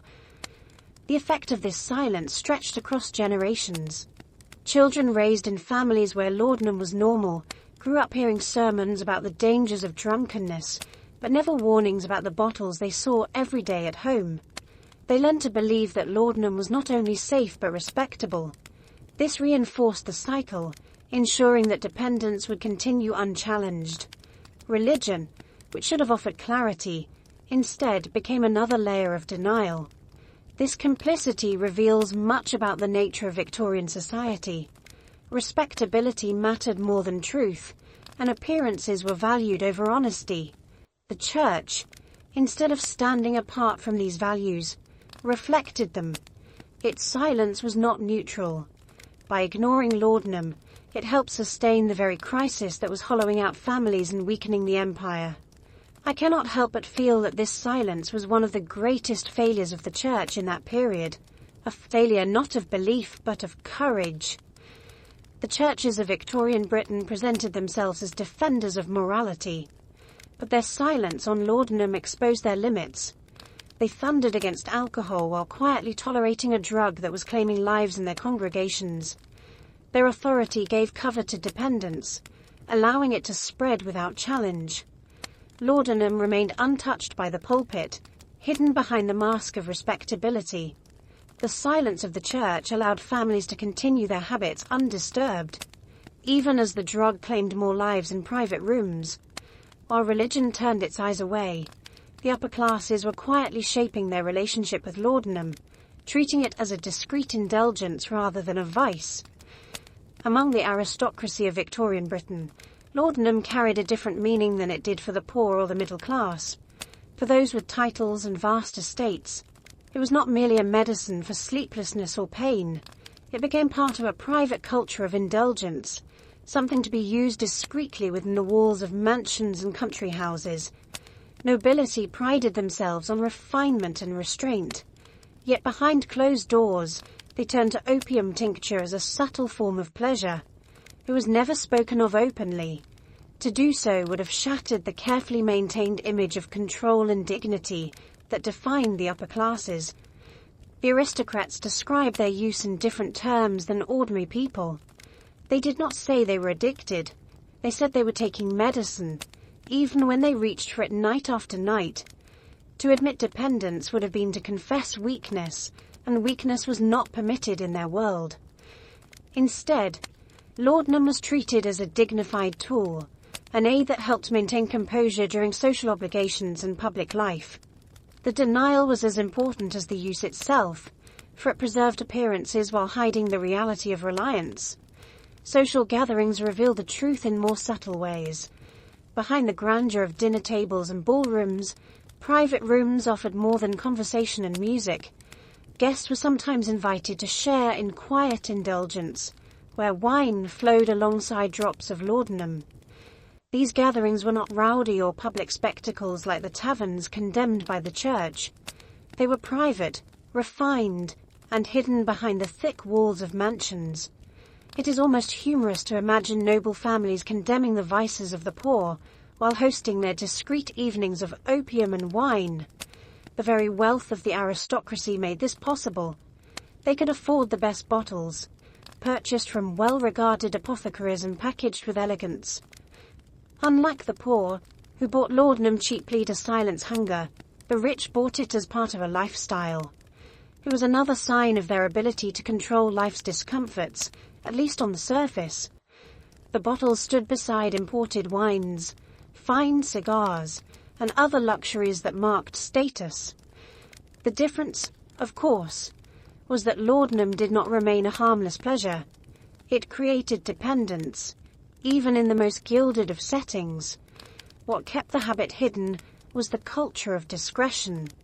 The aristocracy valued privacy, and servants were expected to maintain silence about what they saw in their employers' homes. If a lord or lady drank laudanum each evening, the staff knew better than to speak of it. This silence allowed the practice to continue undisturbed. Rumors circulated occasionally, but they were rarely confirmed. Respectability demanded that appearances remain intact, and appearances were protected at all costs. The denial also extended to health. When members of noble families fell ill, their conditions were explained as fatigue, melancholy, or nervous disorders. Laudanum was prescribed by private physicians, reinforcing its role as a legitimate treatment. The possibility of addiction was ignored. Even when symptoms of dependence appeared, restlessness, mood swings, or sudden weakness, they were described as the natural burdens of refined living. In this way, the drug's grip was disguised by the language of medicine and class. These patterns show how deeply laudanum reached into every corner of society. Among the poor, it was survival. Among the middle class, it was respectability. Among the aristocracy, it was indulgence wrapped in secrecy. The same substance moved across boundaries of wealth and class, taking on different names and justifications, but producing the same quiet dependence. If we compare it to today, it would be like wealthy families hosting private gatherings with prescription opioids while insisting publicly that they lived disciplined and moral lives. The contradiction was obvious, yet few dared to acknowledge it. The hidden use of laudanum among the nobility also had political consequences. Some aristocrats held positions of influence in government, the military, or the church. Their decisions were shaped not only by education and privilege, but also by the haze of opium. A lord who spoke in Parliament may have done so after a dose of laudanum. A lady who influenced charitable causes may have made her choices under its influence as well. The effects rippled outward from the private rooms of mansions into the wider fabric of society.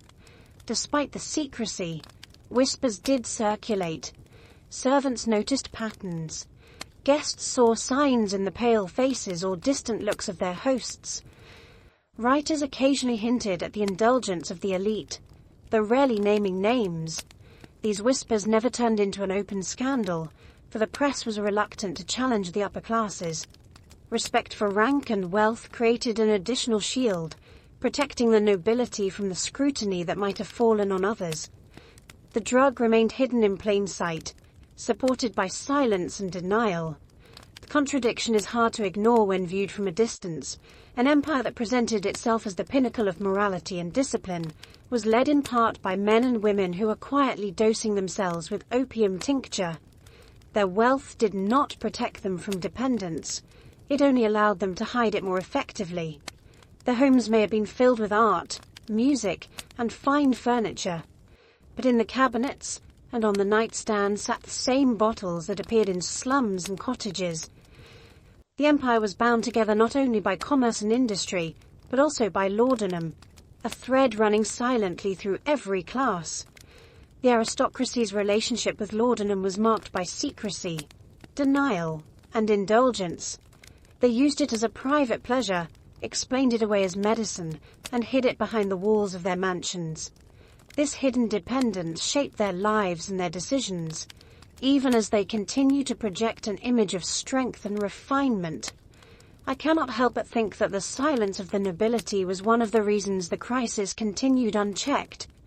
For if those with influence had admitted the truth, society might have faced the problem sooner. The nobility conceal their habits behind closed doors, enjoying laudanum as a discreet indulgence and calling it medicine rather than addiction. Their silence mirrored the silence of the church.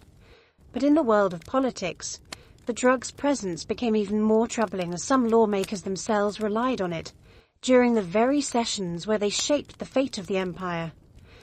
The corridors of Parliament in Victorian Britain carried the weight of empire.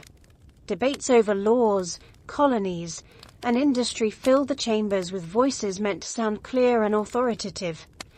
Yet among the men who stood to speak, more than a few had taken laudanum before arriving. For them, the drug was not only a private habit but part of how they managed the stress of public life. Sleepless nights, nervous strain, and the pressures of constant decision-making led many to trust the small brown bottle as their steady companion. Behind the polished speeches and formal votes, minds were often clouded by opium. The presence of laudanum in politics was not unusual. It had already spread through every other layer of society, so it was inevitable that members of government used it as well. What made it more troubling was the influence they carried. Decisions about trade, war, and social policy rested in the hands of men who sometimes entered debates in a haze. A few drops before a long session helped calm their nerves, but it also dulled their clarity. In this way, the empire's laws were shaped not only by reason and debate, but also by the subtle influence of a drug that blurred judgment. The irony of this situation was striking. Parliamentarians were expected to lead with strength, to embody the discipline and moral certainty that the empire claimed as its foundation. Yet some of these same men excused their use of laudanum by calling it medicine. They denied dependence, insisting they were only steadying themselves for the heavy work of governance. It is almost ridiculous to imagine laws affecting millions being debated by men who had just dosed themselves with opium tincture. Their habits were not discussed openly, but they were well enough known among those who worked close to them. The decisions made under these conditions shaped the empire's future. Policies on colonial expansion, taxation, and industry were debated by men who sometimes drifted in and out of focus. Their speeches carried the authority of Parliament, but the clarity of their minds was not always certain. Records of the time do not describe these habits in detail, but letters and memoirs suggest that laudanum was quietly present in the lives of lawmakers. It was a silent influence, shaping the empire in ways no one wanted to admit. The hypocrisy was clear to those who looked closely. The same government that tolerated laudanum at home was fighting wars abroad over opium. The opium wars with China were justified publicly as matters of trade and diplomacy, but the reality was that Britain was profiting from selling the same drug that was hollowing out its society. Some of the men making these decisions were themselves dependent on it. If we compare it to today, it would be like lawmakers shaping drug policy while secretly relying on the very substances they refused to regulate. The contradiction was sharp, yet it passed largely without comment. Political culture at the time placed great emphasis on appearances. Public debates were filled with talk of morality, discipline, and progress. Private habits were kept carefully hidden. This made it possible for laudanum use to continue without scandal. As long as speeches were delivered and votes were cast, no one asked too many questions about how the men involved had prepared themselves. Dependence was disguised as nervous weakness or overwork, terms that carried no shame. The drug was protected by the culture of silence that ran throughout Victorian society. The effects of laudanum on politics were not always dramatic. There were no brawls in Parliament, no scenes of chaos. Instead, the influence was subtle. A dulled mind, a slowed response, a lack of energy. These were not easily recognized by the public, but mattered deeply in moments of decision. Votes were cast without full attention. Policies were shaped by men whose thoughts were blurred. The empire presented itself as rational and disciplined, yet some of its most important choices were made in a fog of dependence. Letters from the period reveal hints of the problem. Some parliamentarians describe colleagues who seemed distant, weary, or distracted during debates. These signs were attributed to overwork, but the presence of laudanum cannot be ignored.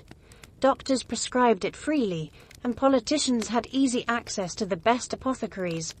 They lived under pressure to perform, to remain composed no matter the strain. Laudanum offered them relief, and they took it, often without realizing how much it shaped their capacity to lead. This reliance also raised questions about responsibility.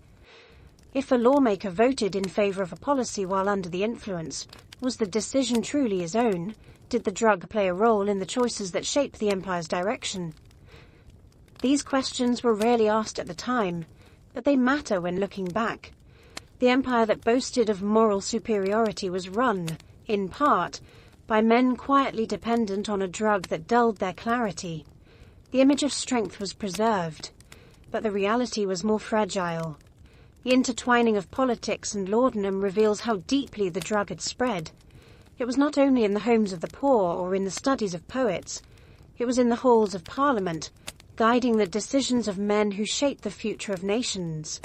I cannot help but feel that this hidden influence makes many of the empire's choices look different in hindsight, as if behind the grand speeches stood men struggling just to stay steady. The drug not only affected private lives, it affected public policy and, through that, the destiny of millions. Laudanum was present in Parliament, shaping decisions in ways few acknowledged. Lawmakers who spoke of discipline and strength privately turned to the drug for relief, casting votes with minds that were not always clear. While politics carried this hidden burden, the legal system too felt laudanum's reach, as judges and lawyers relied on it in courtrooms where justice was meant to be clear and fair. Courtrooms in Victorian Britain were meant to be symbols of fairness and authority. The heavy wooden benches, the solemn robes, and the language of justice all gave the impression that decisions made within those walls were impartial and clear. Yet even here, laudanum was quietly present. Judges and lawyers, men expected to embody reason and composure, often relied on opium tincture to steady their nerves. Trials that shaped lives and reputations were guided not only by evidence and argument, but also by the influence of a drug that dulled minds while preserving appearances. The pressures of legal work were intense. Long trials demanded hours of attention, and the weight of responsibility often sat heavily on those who presided. For judges, laudanum offered calmness, a way to endure the strain of endless testimony and argument. For lawyers, it gave the steadiness needed to speak persuasively before crowded courts. The habit was easily justified. They said it helped them perform their duties, that it was medicine rather than indulgence. No one in their circles openly called it addiction. Instead, it was framed as a professional aid, as necessary as books or robes. This reliance had consequences. A judge who had taken too much laudanum might grow inattentive during testimony. A lawyer who dulled his senses with drops of opium might fail to argue a crucial point. Cases were decided with less clarity than they demanded. Yet no one admitted the cause. When verdicts seemed unjust or incomplete, they were explained as errors of judgment, not as the result of dulled minds. It is almost absurd to think that the lives of defendants sometimes depended on men who were quietly numbing themselves with opium in order to remain calm. The silence of the profession kept this reality hidden. Lawyers were expected to uphold the dignity of their calling, and judges were seen as figures above ordinary weakness. Admitting to dependence would have shattered that image. Instead, laudanum was spoken of as a discreet medicine, used for digestion or sleeplessness. The truth, that it shaped the very decisions of justice, remained unspoken. Respectability mattered more than honesty, and the system continued without challenge. Some of the miscarriages of justice from this period can be reconsidered with laudanum in mind. Cases where evidence was overlooked, where testimony was misunderstood, or where verdicts seemed strangely lenient or harsh, may have been influenced by the quiet haze of the drug. Defendants who were condemned may have faced judges who were not fully present. Victims seeking justice may have found their cases dismissed by lawyers whose concentration was clouded. The system looked strong from the outside, but inside it was weakened by the same dependency that had touched every other part of society. The presence of laudanum in the legal world also reflected the broader culture of silence. Addiction was not recognized as a medical issue. When people struggled, it was called weakness. In court, weakness was not something judges or lawyers could admit. They were supposed to be the embodiment of discipline and fairness. As a result, They denied dependence even as they used laudanum daily. The drug remained invisible in official records, though it was present in the lives of those who upheld the law. The hypocrisy was hard to ignore for those who knew.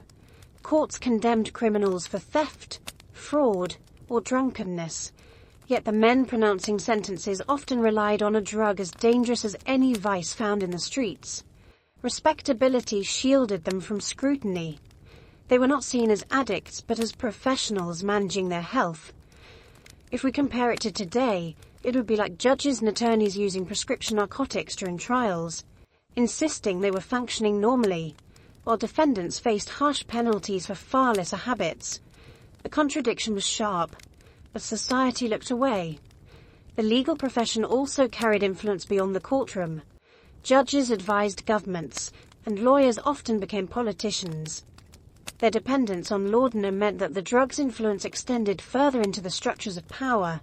Laws were shaped, policies were written, and judgments were passed in an atmosphere where clarity was compromised. The very concept of justice, fairness, reason, and impartiality was quietly eroded by the presence of a substance that dulled the senses. Reports from the time occasionally hinted at unusual behavior among respected figures. A judge who fell asleep during testimony, a lawyer whose arguments seemed confused, a case dismissed without clear reasoning. These events were spoken of quietly, excused as fatigue or stress.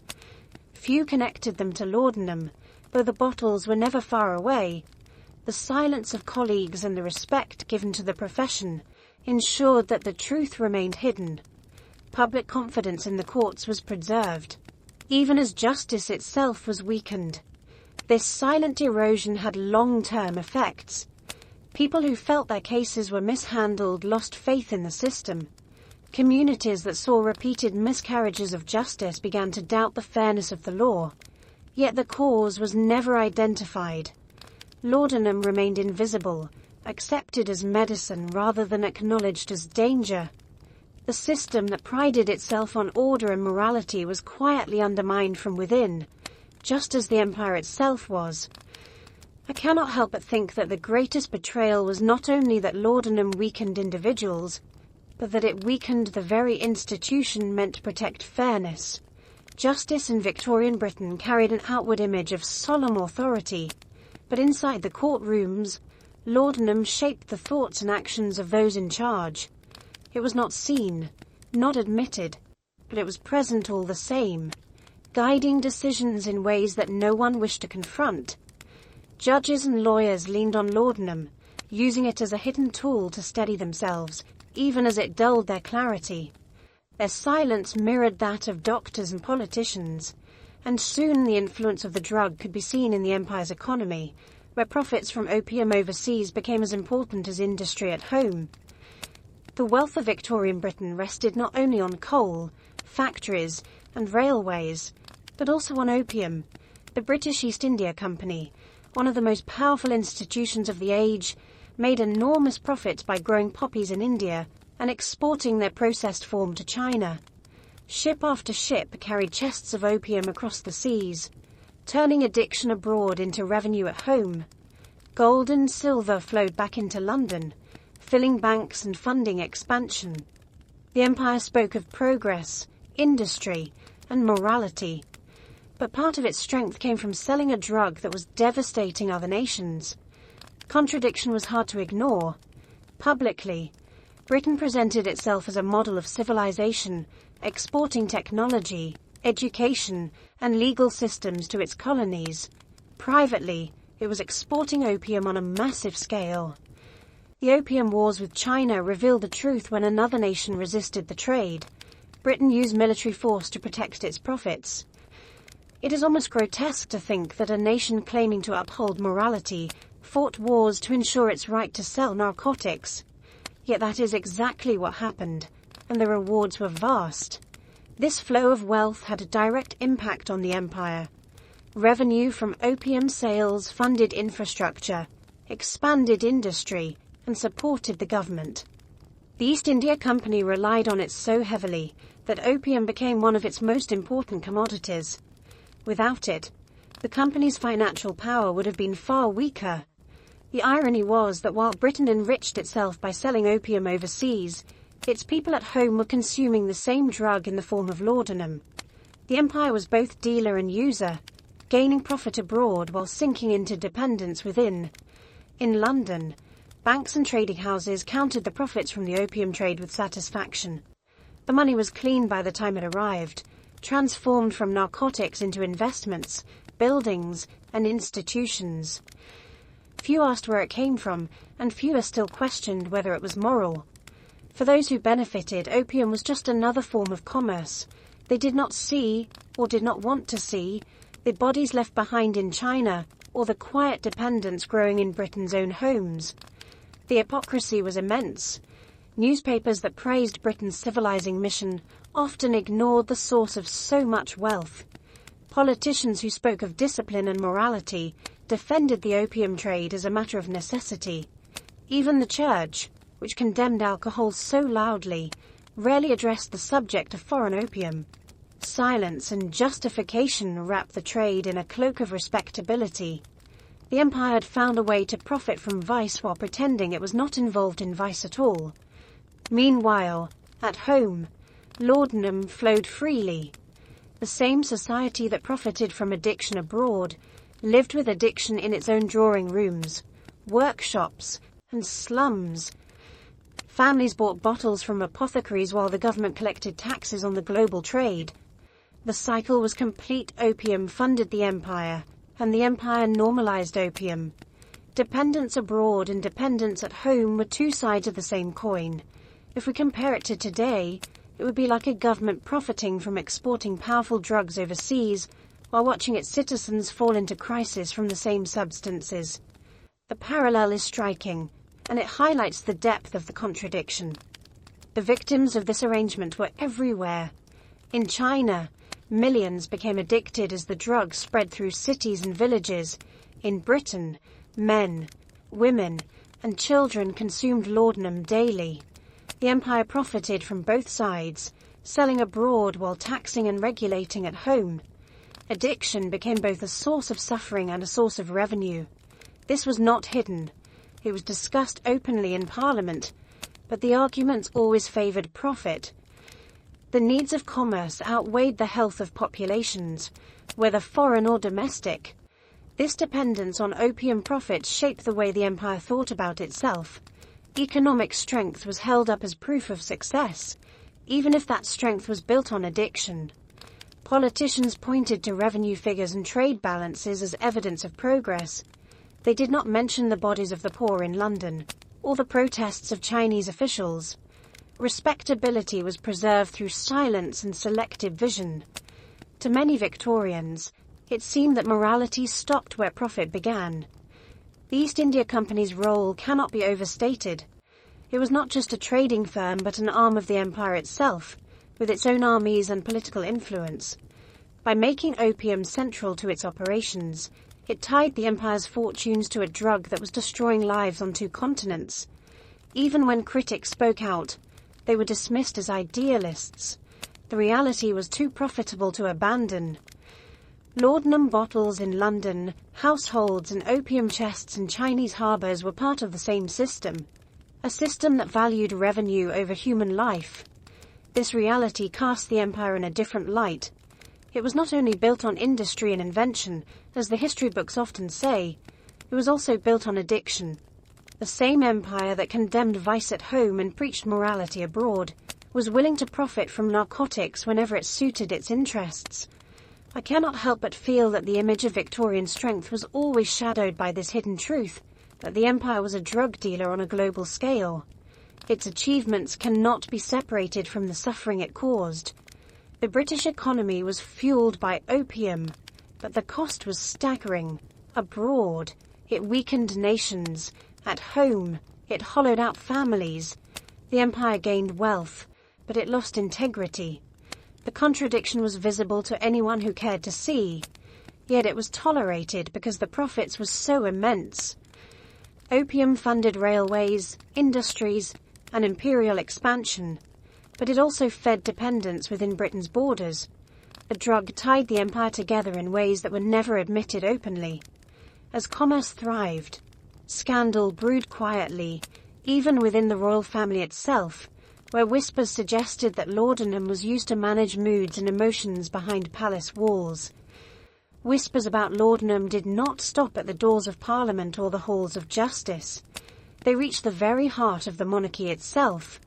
The royal family was meant to embody stability, morality, and the virtues of the empire. Public appearances showed dignity and control, but behind the walls of palaces, there were struggles that looked very much like those of ordinary people. Rumours spread quietly that some members of the royal household turned to laudanum to manage moods, sleepless nights, and bouts of despair. For a family expected to present perfection at all times, the temptation to rely on the drug was strong. The demands placed on royalty were enormous. Every gesture, every word, and every decision was scrutinized by the public and by the press. Appearances had to be maintained, no matter the personal cost. In such a world, laudanum seemed like a solution. It provided calm during anxious nights and relief when emotions became overwhelming. Doctors encouraged its use just as they did with other families, presenting it as a safe and respectable medicine. Within the palace walls, bottles stood ready in cabinets and beside beds, just as they did in homes across the country. The difference was that for royals, the consequences of being seen as weak were even greater. A middle-class woman might be excused as delicate, a politician might be seen as overworked, but a prince or princess could not afford to show instability. Their role depended on presenting strength and composure. Laudanum allowed them to hide feelings of sadness or nervousness, and continue with public duties. It is almost tragic to imagine rulers of an empire masking their private struggles with the same drug that was slowly destroying their subjects. The symptoms of dependence were easy to cover in public life. A tired expression could be explained as the result of long hours. Irritability could be blamed on stress. Sudden mood changes were described as part of the burden of leadership. Yet behind these polite explanations, there may have been bottles of laudanum, used to keep emotions under control. Servants likely noticed the patterns, but kept silent. Discretion was expected in royal service, and silence was rewarded. Whispers did circulate beyond the palace. Letters and memoirs from visitors sometimes hinted at unusual behavior among royal figures. Changes in temperament, long absences from public life, or sudden illnesses gave rise to speculation. Rarely were these linked openly to laudanum, but the drug was so common in the period that the connection was possible. The rumours were never allowed to become a scandal. The press was cautious in how it spoke about royalty, careful not to challenge the image of perfection that the monarchy relied upon. The need to preserve appearances created a powerful barrier against truth. The monarchy was not simply a family. It was the symbol of the empire itself. To admit that royals might be struggling with dependence would have been to suggest that the very heart of the empire was fragile. This was unacceptable in a society that depended so heavily on the image of strength and continuity. As a result, silence surrounded the subject. Laudanum could be used in private, but it could never be spoken of in public. This silence did not erase the problem. If anything, it made it worse. By hiding their struggles, members of the royal family reinforced the idea that laudanum was acceptable, respectable, and safe. Their private dependence mirrored that of the people they ruled, yet it carried even greater influence. If the monarchy trusted laudanum, why should ordinary families question it? If we compare it to today, it would be like discovering that leaders who campaign on health and morality are secretly relying on the very substances they warn the public against. The contradiction was stark, but it was never addressed openly. The secrecy also revealed the limits of Victorian morality. The empire claimed to uphold discipline and self-control as defining values, yet its highest family may have been relying on a drug to maintain those very appearances. In private, they struggled, while in public, they represented stability. The mask was carefully maintained. but behind it lay the same weakness that touched every other class of society. Servants, attendants, and close advisors must have known more than they said. In households where everything was observed, nothing truly remained hidden. The presence of bottles, the habits of their use, and the changes in behavior would have been clear to those nearby. Yet loyalty and discretion kept these realities from becoming public. Royal authority was protected not only by power but also by silence. This silence was as much a part of the monarchy's survival as ceremony or tradition. Looking back, the possibility of a laudanum use in the royal family adds another layer to the story of Victorian Britain. It shows that dependents did not respect class, wealth, or power. The same drug that dulled hunger in the slums and steadied politicians in Parliament may also have calmed royal nerves at night. The empire was united by laudanum in ways few admitted at the time. I cannot help but feel that the greatest irony is how the monarchy, which symbolized strength and perfection, may have shared the same hidden weakness as the humblest of its subjects. The royal family presented itself as the perfect image of stability, but whispers of laudanum revealed cracks behind the facade. Silence kept the truth hidden, but it also allowed dependence to spread without challenge. While the monarchy kept its mask in place, the press too played its role, first praising laudanum as a miracle, and later choosing silence when deaths and tragedies became too common to ignore. At the start of the 19th century, newspapers were full of enthusiasm for laudanum. Columns praised it as a breakthrough in medicine, a substance that seemed to ease pain, calm nerves, and bring sleep without difficulty. Advertisements spoke of it as a household necessity, as common as tea or sugar. The language used was confident and reassuring. Readers were told that laudanum was modern science at its best, a gift of progress in an age that celebrated invention and discovery. For families who trusted the printed word, this was confirmation that the bottles they kept in their homes were not only safe but admirable. The power of the press made this acceptance stronger. Newspapers were trusted sources of information, shaping how people understood the world. If a publication described laudanum as a miracle, readers believed it. Columns and advertisements often blurred together, so praise seemed to come not only from merchants but also from journalists themselves. It is almost chilling to realize how many families reached for laudanum with confidence simply because the press had told them it was a blessing of modern medicine. The media's approval turned the drug from a curiosity into a household staple. But as the years passed, problems became harder to ignore. Reports of sudden deaths multiplied. Women were found lifeless in their beds. Children stopped breathing after being given drops to soothe their cries. Men who once used laudanum for exhaustion began to show signs of confusion and decline. These tragedies appeared in obituaries and in private letters, but rarely on the front pages. Newspapers that had once praised laudanum now grew quiet. The silence was deliberate. Editors knew that to admit the dangers of the drug would be to admit that they had been wrong to praise it in the first place. Money also played its part. Pharmaceutical companies purchased large amounts of advertising space, filling pages with polished notices about the benefits of laudanum and other opium-based products. This revenue was valuable to newspapers struggling to remain profitable in a competitive market. Criticizing the very product that paid for so many pages of print was not an option many editors were willing to consider. If we compare it to today, it would be like media outlets refusing to investigate a dangerous product because the companies selling it were also their largest advertisers. Silence was safer, and profit mattered more than public health. The result was a strange contradiction. Readers saw countless advertisements praising laudanum, but almost no articles warning of its risks. Families continued to trust the drug because they were never told otherwise, even when rumors of dependence and death circulated in communities. The press did little to confirm or investigate them. Silence created the impression that the tragedies were isolated or accidental, rather than part of a widespread pattern. The public was left without guidance, encouraged to continue habits that were slowly eroding their health. Some journalists must have known the truth. Reporters heard stories from doctors, families, and courts. They saw the growing number of unexplained deaths, yet their voices were muted by editors who chose not to publish, or by the simple fear of challenging powerful advertisers. The role of the press, which should have been to inform and protect, became instead one of complicity. By refusing to speak openly, newspapers allowed laudanum to keep its place in every home.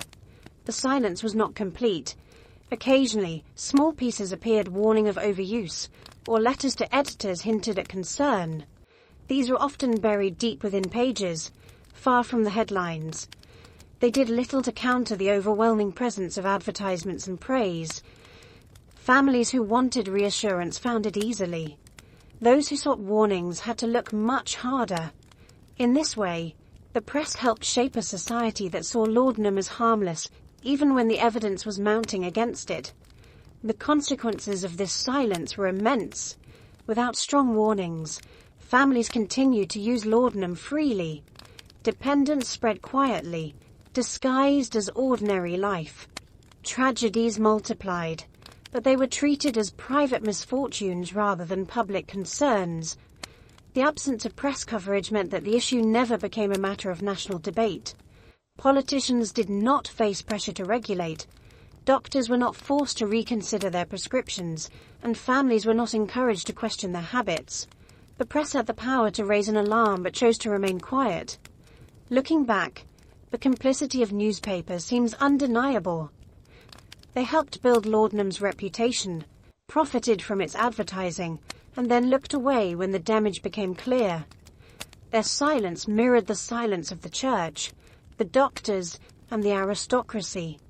All of them shared responsibility for allowing the drug to remain unchallenged for so long. I cannot help but feel that the press, which claimed to inform the public, betrayed its role more deeply than any other institution by choosing profit and pride over honesty. The press began with praise and ended with silence. Families who trusted its words paid the price, often with their health or their lives. By failing to confront the truth, newspapers became part of the crisis rather than part of the solution. While journalists ignored the problem, the addiction continued to spread into every profession. Even those expected to guard health, such as nurses and female doctors, found themselves reaching for laudanum to endure their long hours and exhaustion. Hospitals in Victorian Britain were places of constant strain. Patients arrived in endless numbers, suffering from infections, injuries, and illnesses that modern medicine could barely treat. Nurses and doctors, especially women who worked long hours in crowded wards, carried enormous burdens. Their tasks demanded physical strength, emotional resilience, and steady focus. Yet the conditions made all of this nearly impossible. Exhaustion was common, sleep was scarce, and the emotional toll of watching so many patients decline weighed heavily on those who cared for them. In such an environment, laudanum seemed like a solution. For nurses, the drug offered relief from pain and fatigue. After hours on their feet, tending to bedsides, changing dressings, and calming anxious patients, a few drops of laudanum promised rest and renewal. Many saw it not as indulgence but as necessity. They believed that without it, they could not continue their duties. Female doctors, still fighting for recognition in a profession dominated by men, also turned to laudanum. They faced constant scrutiny, pressure to prove themselves, and the same exhaustion as their male colleagues. Laudanum became their hidden ally, allowing them to appear composed and tireless even when they were not. The culture of medicine did little to discourage this. Laudanum was prescribed freely by physicians, often to their colleagues. No warnings about dependence were given, and no restrictions on dosage were enforced. Within hospitals, bottles were as common as bandages or antiseptics. Staff carried them in their pockets or kept them at their desks. It is almost haunting to imagine nurses preparing medicine for patients while also dosing themselves from the same supply. The line between care and dependence blurred in the very places meant to preserve health. The image of nurses as angels in white was powerful in Victorian culture. They were seen as symbols of compassion, discipline, and purity. But behind that image, many were quietly struggling. Long hours, poor pay, and constant exposure to suffering left them drained. Laudanum allowed them to keep going, but at a cost. Some collapsed during their shifts, others grew pale and weak, showing signs of dependence that colleagues noticed but rarely spoke about. The same silence that protected laudanum use in homes and Parliament also protected it in hospitals. For female doctors, the situation was even more complex. They had to prove that they could endure the same demands as men while also facing prejudice. Any sign of weakness could be used against them. Laudanum became a hidden tool to maintain strength, to keep working when their bodies cried out for rest. But the drug did not give strength. It masked weakness. Over time, dependence set in, leaving even the most talented physicians vulnerable. If we compare it to today, it would be like medical professionals secretly relying on strong narcotics to endure their shifts, even as they advise patients to avoid such substances. The contradiction was stark, but it was hidden by silence and necessity. Patients likely noticed changes in their caregivers, a nurse who seemed distant or unsteady, a doctor who appeared fatigued despite claiming to be fine. These signs were visible, though rarely understood. Families trusted hospitals as places of healing, unaware that the very people tending to their loved ones were themselves struggling with dependence. The system demanded more than human bodies could give, and laudanum filled the gap. This reality undermined the ideals of medicine. Hospitals were supposed to be places of clarity and discipline, where science guided treatment. Instead, laudanum introduced confusion and weakness. Decisions were sometimes made by professionals whose judgment was dulled. Errors in treatment may have been influenced by the drug, though few records admit it. The official image of order and care was maintained, but underneath it, chaos spread quietly. The tragedy was that those who gave their lives to healing others were being consumed by the same crisis as their patients.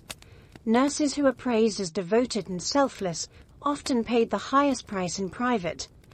Female doctors who broke barriers for their profession sometimes found themselves caught in a cycle of dependence. The silence around laudanum ensured that their struggles remained invisible. Their sacrifices were praised, but their suffering was ignored. The collapse of nurses in hospitals shocked those who witnessed it, but explanations were vague. Fatigue, weak constitutions, or sudden illness were the terms most often used. The truth that laudanum was weakening the very people meant to preserve life was rarely spoken. This silence protected the reputation of the profession, but left individuals vulnerable. Dependence was seen as personal failure, not as the predictable result of impossible conditions. Looking back, the sight of hospitals filled with laudanum-dependent staff seems both tragic and inevitable. The pressures were too great, the expectations too high, and the drug too available.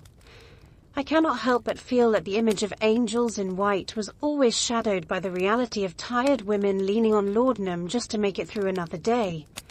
Their devotion was real, but it was sustained by a drug that betrayed them in the end. Hospitals stood as places of healing, yet within their walls. Many caregivers quietly relied on laudanum to endure their work. The silence of the profession protected appearances but allowed dependence to grow. While medicine faltered in this way, the influence of laudanum spread further still, shaping the lives of teachers and students in schools, where the drug was used not to heal but to maintain long hours of discipline and instruction. Schools in Victorian Britain were built to shape the minds and morals of the next generation. They stood as symbols of discipline and learning, where children were meant to absorb the values that would prepare them to serve the empire. Yet even in these places, laudanum found a foothold. Teachers, expected to manage long days filled with restless pupils and strict routines, turned to the drug as a way to sustain themselves. The classrooms that were supposed to prepare the future of the nation became another space where opium tincture quietly shaped daily life. The pressures on teachers were considerable. They were responsible for keeping order among dozens of children, often in poorly ventilated rooms where noise and chaos were constant threats. Lessons had to be delivered with patience and authority, no matter the fatigue or stress. For many teachers, laudanum offered relief.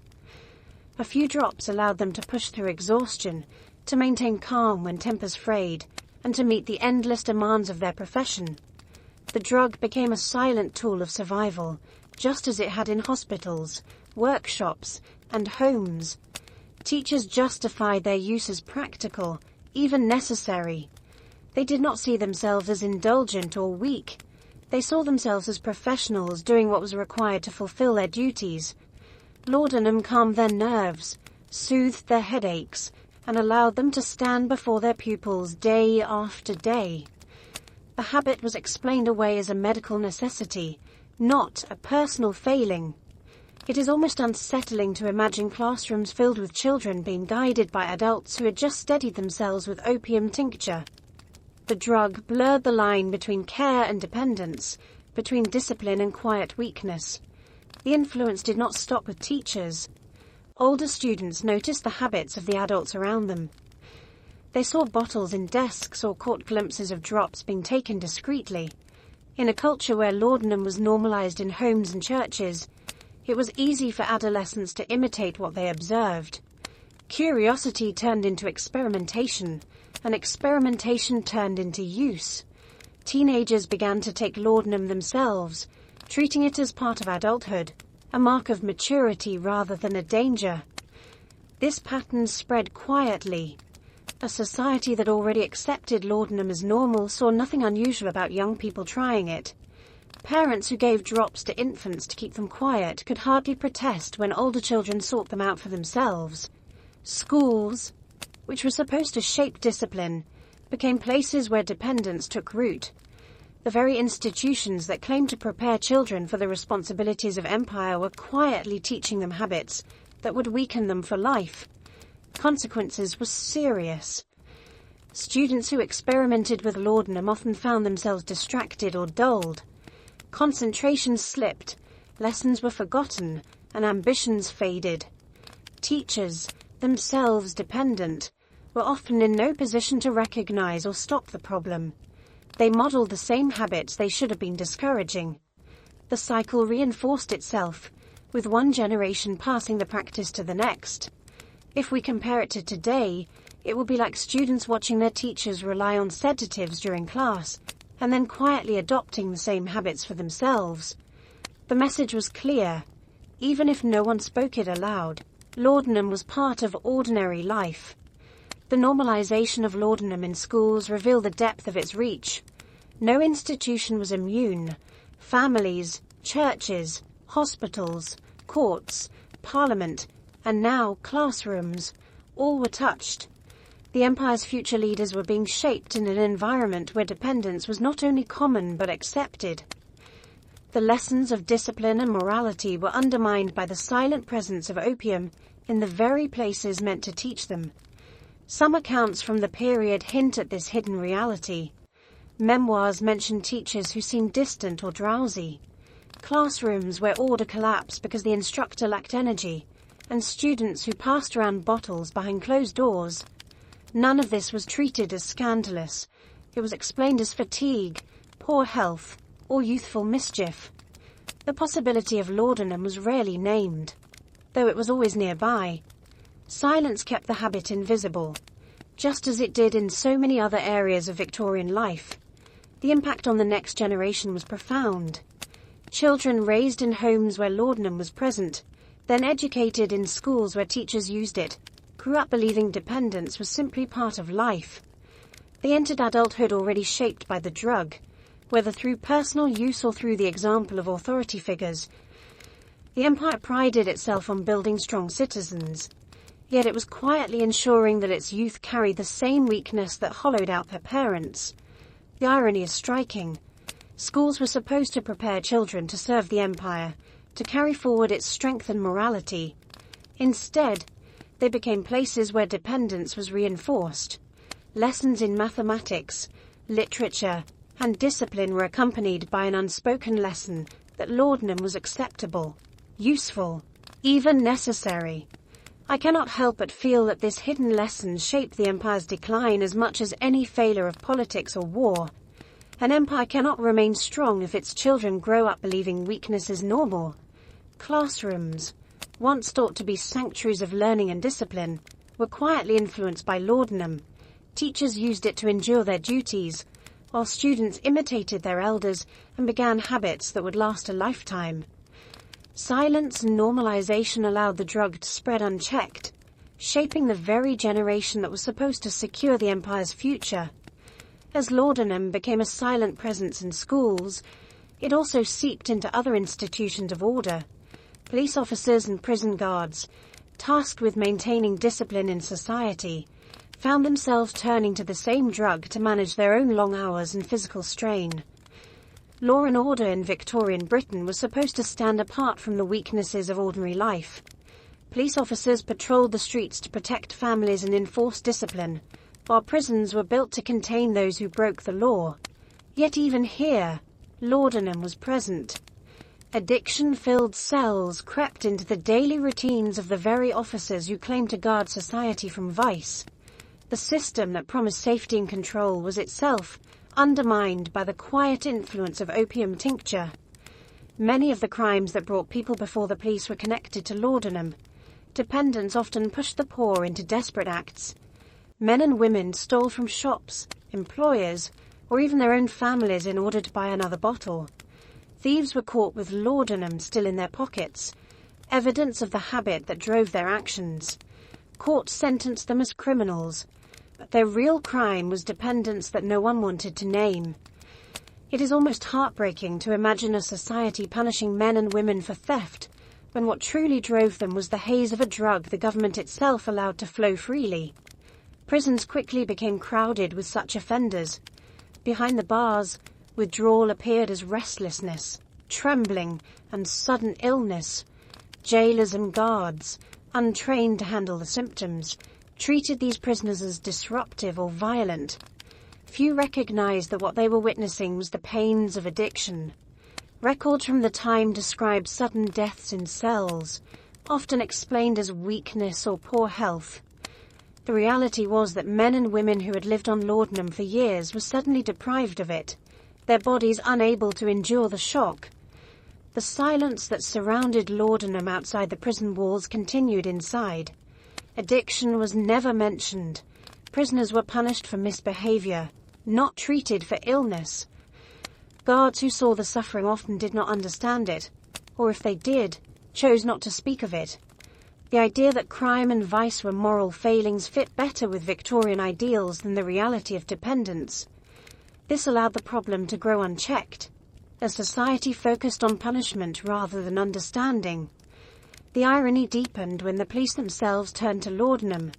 Officers faced long hours of walking the streets, often in harsh weather, with few breaks. The work was physically demanding and offered little relief. Laudanum was marketed as a solution for back pain, fatigue, and sleeplessness. For many policemen, it became a daily habit. They used it to dull their aches and to keep going through exhausting shifts. The very men who arrested addicts were themselves quietly dependent on the same drug. This contradiction was rarely spoken of. Police culture valued toughness and silence. An officer who admitted weakness risked ridicule or loss of respect. Laudanum provided a way to continue without confession. A few drops before patrol or after a long day helped maintain the image of strength. Yet dependence crept in quietly, just as it did in every other profession. If we compare it to today, it would be like officers carrying out arrests for drug-related crimes while secretly using the same substances to manage their pain. The contradiction was sharp, but society looked the other way. The presence of laudanum in police ranks undermined the integrity of the force. Officers were expected to act with clarity and discipline, but many faced their duties in a haze. Judgment was dulled, tempers shortened, and mistakes were made. Arrests were sometimes carried out harshly or without proper reason. Reports may have been written without full attention. The drug's influence was not always dramatic, but it eroded the sharpness of those entrusted with authority. In prisons, The cycle was even more tragic. Addicted inmates endured withdrawal without care, often growing desperate. Some bribed guards for drops of laudanum, creating small underground trades within the walls. Others suffered in silence, their bodies breaking down under the strain. Guards, themselves sometimes dependent, were in no position to offer guidance or resistance. The line between authority and prisoner blurred, and both groups were caught in the same quiet grip of opium. The larger system reflected the empire's contradictions. Britain claimed to uphold morality and discipline, yet its prisons were filled with victims of a drug it allowed to be sold on every street. Its police condemned crime, yet many relied on the same substance as those they arrested. The silence of officials ensured that none of this was addressed openly. Addiction was framed as criminality when it appeared in the poor, and as personal weakness when it appeared in the respectable. In neither case was it confronted as the widespread crisis it truly was. The result was a justice system that punished symptoms while ignoring causes. Crime linked to laudanum was treated as theft or disorder, not as dependence. Prisoners were locked away, but nothing was done to address the habits that had brought them there. Police enforced laws, but their habits mirrored those of the people they arrested. The cycle continued, generation after generation, with no recognition that the real problem was the drug that underpinned it all. I cannot help but feel that the greatest injustice was not only that the poor were punished for their dependence, but that those in authority who shared the same weakness faced no consequences at all. Law and order in Victorian Britain stood as pillars of society, but both were hollowed out by laudanum. Prisons filled with addicts, police used the drug to endure their work, and the silence of the system allowed dependence to spread unchecked. As police stations and prisons bore the marks of laudanum, the drug seeped further into the poorest neighborhoods, where families shared bottles to survive hunger and despair, turning entire districts into places marked by the smell of opium and the weight of hopelessness. The slums of Victorian Britain were already places of hardship. Narrow alleys, overcrowded rooms, and the constant presence of disease made daily life a struggle for survival. Families lived packed together in damp, crumbling houses where clean water was scarce and food was often uncertain. In such conditions, hope was fragile. For many, the only relief came not from improvement in their circumstances but from a bottle of laudanum shared among neighbours. What began as medicine in respectable households became the last comfort of the poor in districts where the future felt out of reach. Laudanum was cheap enough that even those with almost nothing could buy it. A small bottle might last a family for days, shared between parents, children, and even visitors. It dulled hunger, eased pain, and quieted the constant noise of crying infants. The slums echoed with suffering, but laudanum softened the edges of that reality. Families who could not afford bread could still manage a few drops, trading sharp hunger for a hazy calm. It is almost unbearable to imagine parents offering laudanum to their children not as medicine but as a substitute for food. The drug replaced meals, conversations, and even hope, becoming a silent presence in every household. The smell of laudanum mixed with alcohol lingered in the air of these neighborhoods. Visitors described heavy atmospheres, where the stench of unwashed bodies and stale spirits was masked only slightly by the sharp scent of opium tincture. People gathered in dim rooms, passing bottles back and forth, each sip carrying them further from the misery of their surroundings.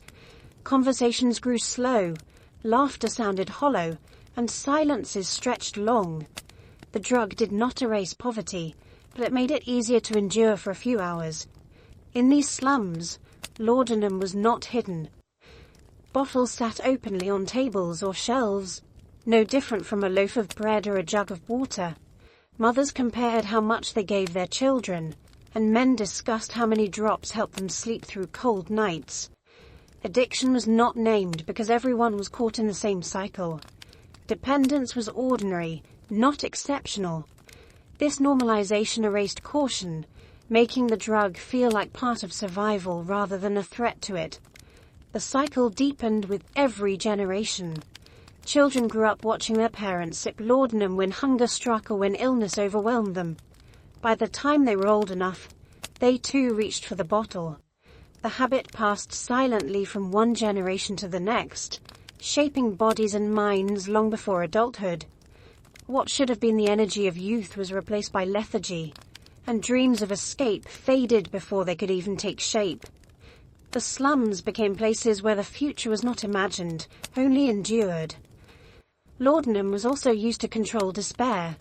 In neighborhoods where work was scarce and wages were low, people needed a way to forget. The drug gave them hours of numbness, a break from the weight of disappointment. A man who had lost his job might drink until he drifted into forgetfulness. A woman grieving for a child lost to illness might silence her sorrow with drops on her tongue. If we compare it to today, it would be like entire communities turning to powerful narcotics not for pleasure, but simply to survive hunger, grief, and exhaustion. The drug did not offer joy, but a temporary escape from reality. The presence of laudanum in the slums also changed the rhythm of community life. Streets that should have been filled with the sounds of children playing grew quiet as little ones slept under its influence. Work that might have been organized collectively was abandoned as neighbors drifted into drowsiness. Even anger and protest, natural responses to poverty, were dulled. People who might have risen against their conditions instead accepted them, numbed by the haze of opium. Laudanum did not only weaken bodies, it weakened resistance. This reality suited those in power. Authorities could tolerate slums filled with addicts more easily than slums filled with unrest. The drug kept the poor quiet, reducing the chance of riots or protests. Police patrolled, but they saw little threat in streets where families sat silently in their rooms, bottles close at hand. Silence was mistaken for peace, when in truth it was simply resignation. The empire's poorest subjects had been pacified not by reform or justice, but by a drug that erased their energy to resist. Accounts from reformers who visited these districts describe scenes of despair. They spoke of children with pale faces, mothers too weak to rise, and fathers unable to work consistently. Laudanum was always present, its bottles emptying faster than anyone admitted. Reformers called for better housing, cleaner water, and more food, but few addressed the role of laudanum directly. To speak of it would have been to confront a problem that touched not only the poor but also the wealthy. Silence once again protected the respectability of society, leaving the poor to suffer unnoticed.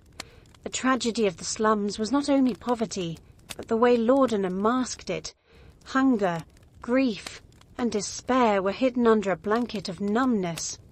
Instead of demanding change, communities drifted deeper into quiet dependence.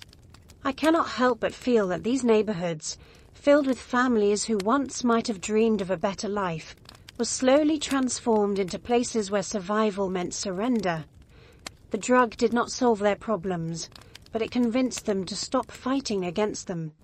The slums of Victorian Britain became places where laudanum was as common as bread, where families shared bottles as if they were lifelines. The drug dulled pain and quieted hunger, but it also erased hope. A community meant to raise children and build futures became a place where the future no longer mattered. As the slums sank deeper into dependence, hospitals and record books began to reveal the consequences. Rates of suicide and madness rose sharply, and more bodies were found along the banks of the Thames with empty laudanum bottles nearby. Hospitals in Victorian Britain began to notice troubling patterns in their records. Case after case showed patients arriving with symptoms that doctors struggled to explain: sleeplessness, confusion, hallucinations, and sudden collapses of the mind. What was once considered rare soon became common, filling wards with people who seemed to lose their grip on reality. Doctors used words like nervous breakdown, melancholy, or weak constitution, but these terms were vague. Behind many of these cases was the same substance that appeared in homes, hospitals, and schools across the country: laudanum. A drug praised as medicine was slowly pushing people toward madness. The rise in mental illness was striking, Asylums, already crowded, expanded quickly to take in more patients. Reports described families bringing in loved ones who had once been steady and capable, but who now seemed lost in confusion or despair. Some spoke endlessly of fears that made little sense, while others sat silently, staring at nothing. Families often admitted that laudanum had been part of their daily lives, but this connection was rarely emphasized in medical reports. Doctors noted symptoms but avoided naming the drug as the cause. It is unsettling to imagine physicians carefully recording the decline of their patients, while ignoring the bottles that lay beside so many sick beds. Dependence on laudanum not only dulls pain, it alters the mind. People who had once turned to it for sleep or calm found themselves unable to think clearly. Concentration slipped, memory faded, and mood swung wildly. A woman who had relied on drops at night might grow distant from her family, retreating into silence. A man who had used it for exhaustion after work might begin speaking in confused bursts, unable to hold steady thoughts. Over months and years, the effects deepened until the person seemed changed entirely. Families described the loss as if someone had disappeared, even though their body remained. Alongside this mental decline came a rise in suicide. The River Thames, running through London, became a grim witness to the despair of the city. Reports spoke of bodies found in the water, sometimes with empty bottles of laudanum left on the bank. Some victims left notes, confessing that they could not bear the weight of their lives any longer. Others left no explanation at all, their silence echoing the silence of the society around them. If we compare it to today, it would be like discovering that many of the suicides in a great capital were tied to a single over-the-counter drug that almost every household kept. The evidence was plain, but few dared to confront it. The deaths caused by laudanum rarely looked dramatic. Unlike alcohol, which could create public displays of violence or disorder, laudanum worked quietly. Women were found in their beds, still and pale.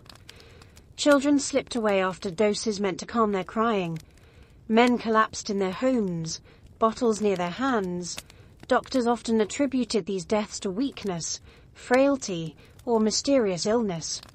The role of laudanum was not denied outright, but it was rarely emphasized. The drug remained respectable even as it ended lives daily. Asylums struggled to cope with the growing demand. Wards filled with patients suffering from symptoms that often had no clear cure. Some paced endlessly, muttering to themselves. Others refused to eat, convinced that food was poisoned. Still others lay in silence, unable to respond at all.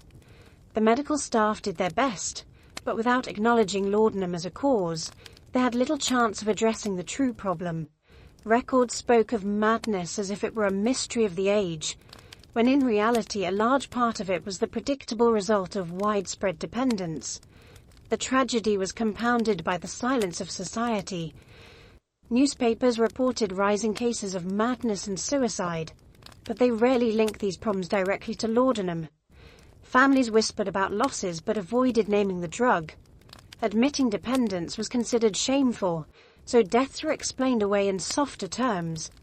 This refusal to speak openly meant that the crisis remained hidden, even as it spread across every class and neighborhood. I cannot help but feel that this silence was as destructive as the drug itself, allowing suffering to multiply without recognition or response. For individuals caught in the spiral, despair was overwhelming. Men who had once been proud providers found themselves unable to work, their judgment clouded and their energy gone. Women who had managed homes with care grew listless, unable to fulfill their daily responsibilities. Children raised in these households learned to see decline and despair as normal.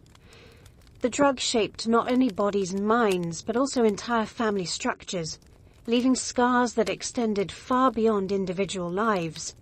Suicide became, for many, the only perceived escape. The quiet nature of laudanum made it an easy tool for ending life. A larger dose than usual could bring a sleep from which there was no waking. Families found bottles emptied in moments of despair. The drug that promised rest became the final step for those who had lost all hope. The growing number of such cases marked a deep wound in Victorian society, though the wound was rarely acknowledged. The government and institutions that might have acted remained silent. Hospitals continued to prescribe laudanum, apothecaries continued to sell it, and newspapers continued to accept advertisements for it. Even asylums, filled with their victims, did not call for restrictions. The empire chose denial over confrontation, preferring to see madness and suicide as personal failures rather than as symptoms of a larger crisis. This choice allowed the pattern to continue year after year, eroding the health of the nation. By the end of the century, the connection between laudanum and mental illness could no longer be fully ignored. Too many records told the same story. Too many families had suffered the same fate. Yet even then, the drug remained present in homes, treated with a respect it did not deserve. The silence had lasted too long, and the damage was irreversible. A society that had once prided itself on strength and morality now carried the heavy mark of despair, fueled by its most trusted medicine. Hospitals and rivers alike bore witness to the crisis. Record books filled with cases of madness.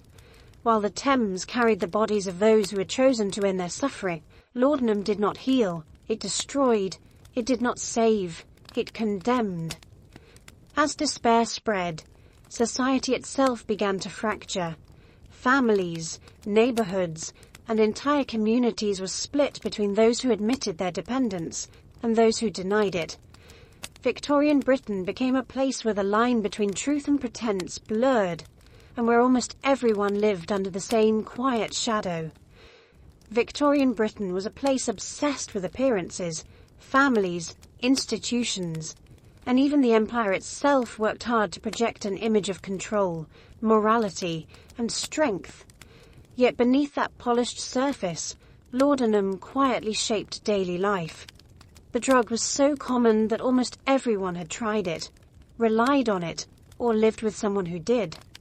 What emerged was not a division between those who used and those who did not, but a society split into two layers, those visibly dulled by laudanum, and those who pretended to remain untouched while secretly dependent. This divide was not official or openly discussed. No one admitted it outright, yet it could be felt everywhere, in drawing rooms, workshops, and schools. There were people whose haze was obvious. Their eyes drooped, their movements slowed, and their speech sometimes drifted into confusion. These were the ones society quietly labeled as weak. At the same time, others maintained a mask of discipline. They carried themselves with poise, spoke proudly of self-control, and criticized others for their dependence. Yet behind closed doors, they too reached for the same bottles. It is striking to realize that the difference between these groups was not use but honesty. For those who admitted their weakness, life became a series of justifications. Women spoke of nervous conditions, headaches, or sleepless nights as reasons for their daily doses. Men described exhaustion from work or strain from responsibilities. Laudanum was framed as medicine, never indulgence. The haze was visible, but it was excused. These individuals did not deny their use, but they denied the possibility of addiction. They were sick, not dependent, and in Victorian society, that distinction allowed them to maintain some dignity. On the other side were those who insisted they were strong. They warned their children not to grow weak. They gossiped about neighbors who could not manage without their bottles, and they shook their heads at the failures of others. Yet they, too, slipped laudanum into tea or took a spoonful before bed. Their silence and denial protected their reputations but created hypocrisy that touched every part of society. If we compare it to today, it would be like a society where nearly every household secretly used narcotics while publicly condemning addiction as a shameful rarity. The contradiction was enormous, yet it was carried with ease. This culture of denial created tension in families. Husbands and wives often knew of each other's habits, but avoided speaking of them. Parents saw the same patterns in their children but pretended it was a temporary frailty. Neighbors recognized dependence in one another, but covered it with polite silence. Everyone knew, yet everyone denied. The empire prided itself on truth and morality, but within its homes, it was built on lies spoken daily to protect appearances. The divide was visible in public spaces as well. In Parliament, some members spoke against the dangers of alcohol while sipping laudanum before debates. In churches, preachers warned against sin while steadying themselves with drops to calm their nerves. In courts, judges condemned criminals for weakness while quietly keeping their bottles at hand. This double life was not rare but ordinary. Respectability depended less on actual strength than on the ability to hide weakness. The denial carried serious consequences, because society refused to admit how widespread laudanum use was. No effort was made to regulate it. Doctors continued to prescribe it freely, apothecaries continued to sell it without restriction, and families continued to keep it in their cupboards as casually as sugar or tea. Addiction was seen as an individual flaw rather than a collective crisis. By denying reality, the empire allowed dependence to grow unchecked. The hypocrisy also deepened divisions between classes. Wealthy families dismissed the poor as weak for using laudanum to endure hunger, even as they themselves used it for sleeplessness or melancholy. Middle-class families scorned servants for their visible dependence while keeping their bottles hidden in bedside drawers. The poor were blamed for their openness, the rich were praised for their discretion, and both were bound by the same need. I cannot help but feel that this double standard revealed the hollowness of Victorian morality, which cared more about appearances than truth. The longer the denial continued, the more it eroded trust. Families lived with secrets, communities whispered about neighbors, and public institutions carried on under a mask of strength. Children grew up in homes where parents condemned weakness while secretly indulging in it. Teachers warned pupils to remain disciplined while drinking laudanum themselves to endure long days. The lesson passed silently from one generation to the next. Appearances mattered more than honesty, and dependence could be excused as long as it was hidden. By the late 19th century, almost everyone in Britain had been touched by laudanum in some way. Some admitted it openly, some denied it completely, and a small minority truly avoided it. The empire was divided not by use but by pretense. Those who stumbled in public became cautionary tales, while those who concealed their habits maintained respect. The lie became part of daily life, woven into conversations, institutions, and even the image of the empire itself. The tragedy of this division was not only that it allowed dependence to grow, but that it stripped society of honesty. People no longer spoke the truth about their lives. Families mourned deaths without naming the drug, doctors treated symptoms without naming the cause, and leaders made decisions without admitting the haze in which they lived. The empire presented itself as strong and moral to the world, while inside it was divided into two classes, the drugged and the sober. Victorian Britain insisted on wearing a mask. Behind it lay weakness, dependence, and despair. What mattered was not the reality of strength, but the appearance of it, maintained through silence and denial. A society grew more divided between those who admitted their haze and those who wore the mask. The empire itself began to suffer. Its leaders were dulled, its people resigned, and its institutions hollowed. The greatest threat was not foreign enemies but the drug that bound both classes together in quiet destruction. Victorian Britain often spoke of its enemies abroad. Newspapers printed stories of rival empires, foreign uprisings, and the constant threat of war. The empire was proud of its navy, its colonies, and its ability to stand against any challenge from the outside. Yet the truth was that no foreign enemy came as close to destroying Britain as the bottle of laudanum that stood quietly in its own homes. The greatest danger did not march with armies or sail with fleets. It was already inside the empire, seeping into every family, every profession, and every institution. The strength of an empire depends not only on its armies but on the clarity of its leaders and the vitality of its people. Laudanum weakened both. Politicians made decisions in states of drowsiness, doctors dulled their senses while treating patients, and families lived in quiet resignation instead of active hope. The machinery of government and society kept turning, but it turned more slowly, less sharply, and with less purpose. It is sobering to realize that while Britain was expanding across the globe, the very core of its empire was being hollowed out by a drug it refused to confront. What made laudanum so dangerous was its invisibility. It did not strike with sudden violence like war. It did not announce itself with riots or revolutions. Instead, it crept silently into daily routines.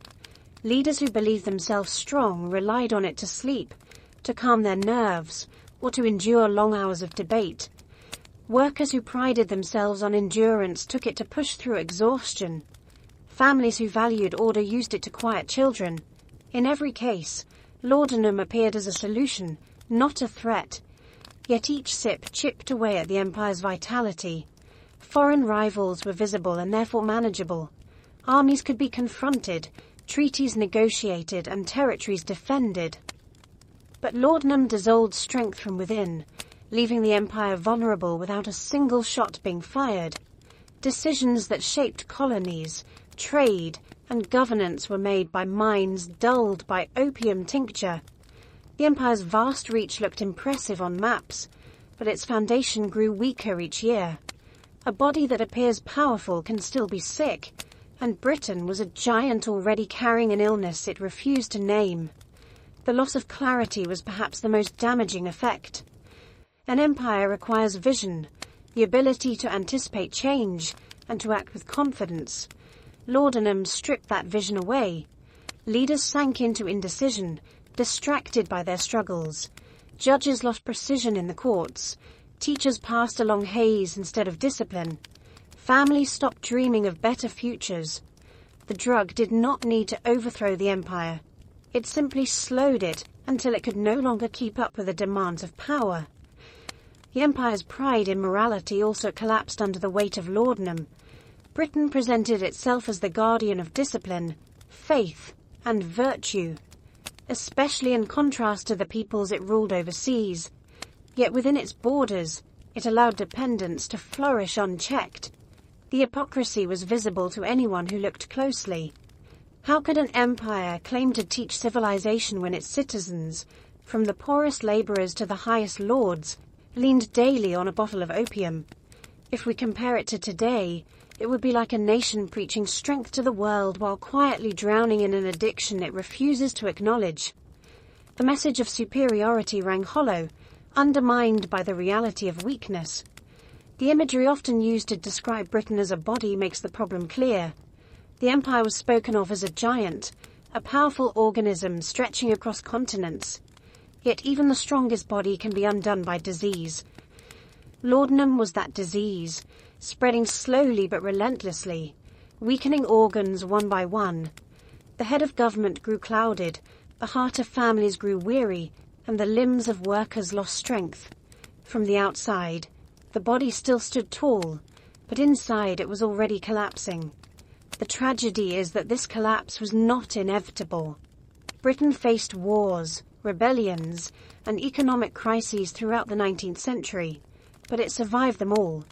None of those threats alone could have destroyed the empire. What did the most damage was the refusal to admit that laudanum was eroding the empire from the inside. Silence allowed the problem to spread further each year. Had it been named, confronted, or restricted, the damage might have been contained. Instead, it became part of the empire's daily life, as ordinary as bread or tea. By the late Victorian period, the effects were impossible to ignore. Rising madness, growing numbers of suicides, and declining health among workers all pointed to the same underlying cause. Yet even then, the response was muted. The empire's pride would not allow it to admit that its strength had been undermined by something so small as a bottle of tincture. The silence continued until the problem had already shaped a generation. The fall of great powers is often explained by wars lost, revolutions sparked, or enemies too strong to defeat. In Britain's case, The deeper story is that the empire was weakened before those battles even began. The decline started in bedrooms, parlors, workshops, and hospitals, where laudanum dulled pain but also dulled minds. By the time foreign rivals grew stronger, Britain was already less capable of responding. The empire that once looked unshakable had been quietly shaken by itself. I cannot help but feel that the most haunting lesson of this history is that empires are most often undone from within. External threats may speed the process, but internal weakness begins it. Britain's addiction to laudanum shows how a society can convince itself it is strong, even while it is slowly crumbling. The great body of the empire, admired by the world, was living with an illness that no enemy needed to impose. It carried its destruction in every household bottle, every drop taken without question, every silence maintained to protect appearances. As the empire grew weaker from within, what remained was not the image of strength, but the reality of a giant staggering under the weight of its hidden dependence. The danger was never far away. It was already inside the heart of Britain itself. When Britain tells the story of its empire, it often speaks of glory, progress, and civilization. Textbooks recall the industrial advances, the global trade networks, and the political influence that reached across continents. The narrative highlights victories in war and triumphs in exploration. Yet what is missing from these accounts is the story of how deeply laudanum shaped Victorian life. The nation remembers the opium wars with China, but it rarely speaks of the war it fought against itself, within its own homes and streets. That silence has left an incomplete history, one where the suffering of ordinary people is overshadowed by tales of expansion and power. Britain has never fully admitted that opium was not only exported but also consumed in vast amounts by its people. The empire profited from selling the drug abroad through the East India Company, flooding foreign markets with opium from India. This story is remembered as one of economic power and imperial dominance. But at home, the same substance was destroying lives, weakening families, and dulling the judgment of leaders. That side of history has been largely forgotten.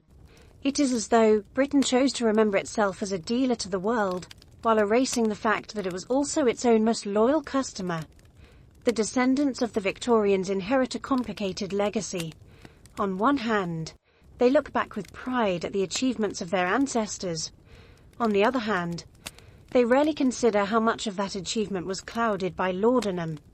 The empire's supposed moral authority was compromised by its addiction, but this is not taught openly.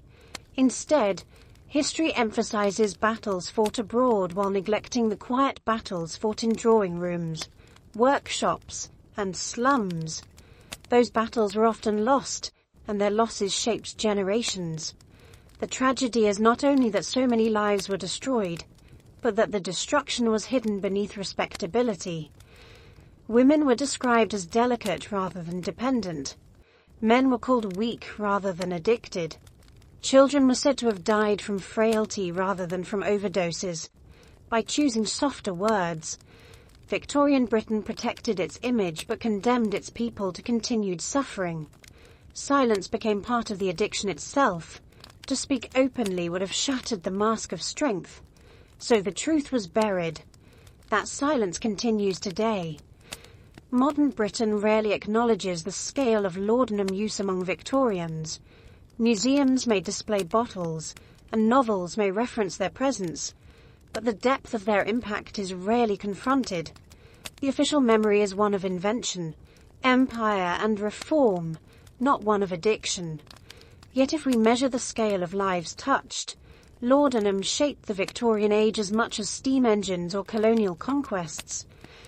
If we compare it to today, it would be like writing a national history that praises industrial progress, while quietly ignoring an epidemic that touched nearly every household. The omission changes the meaning of the past. Opium was not simply a drug.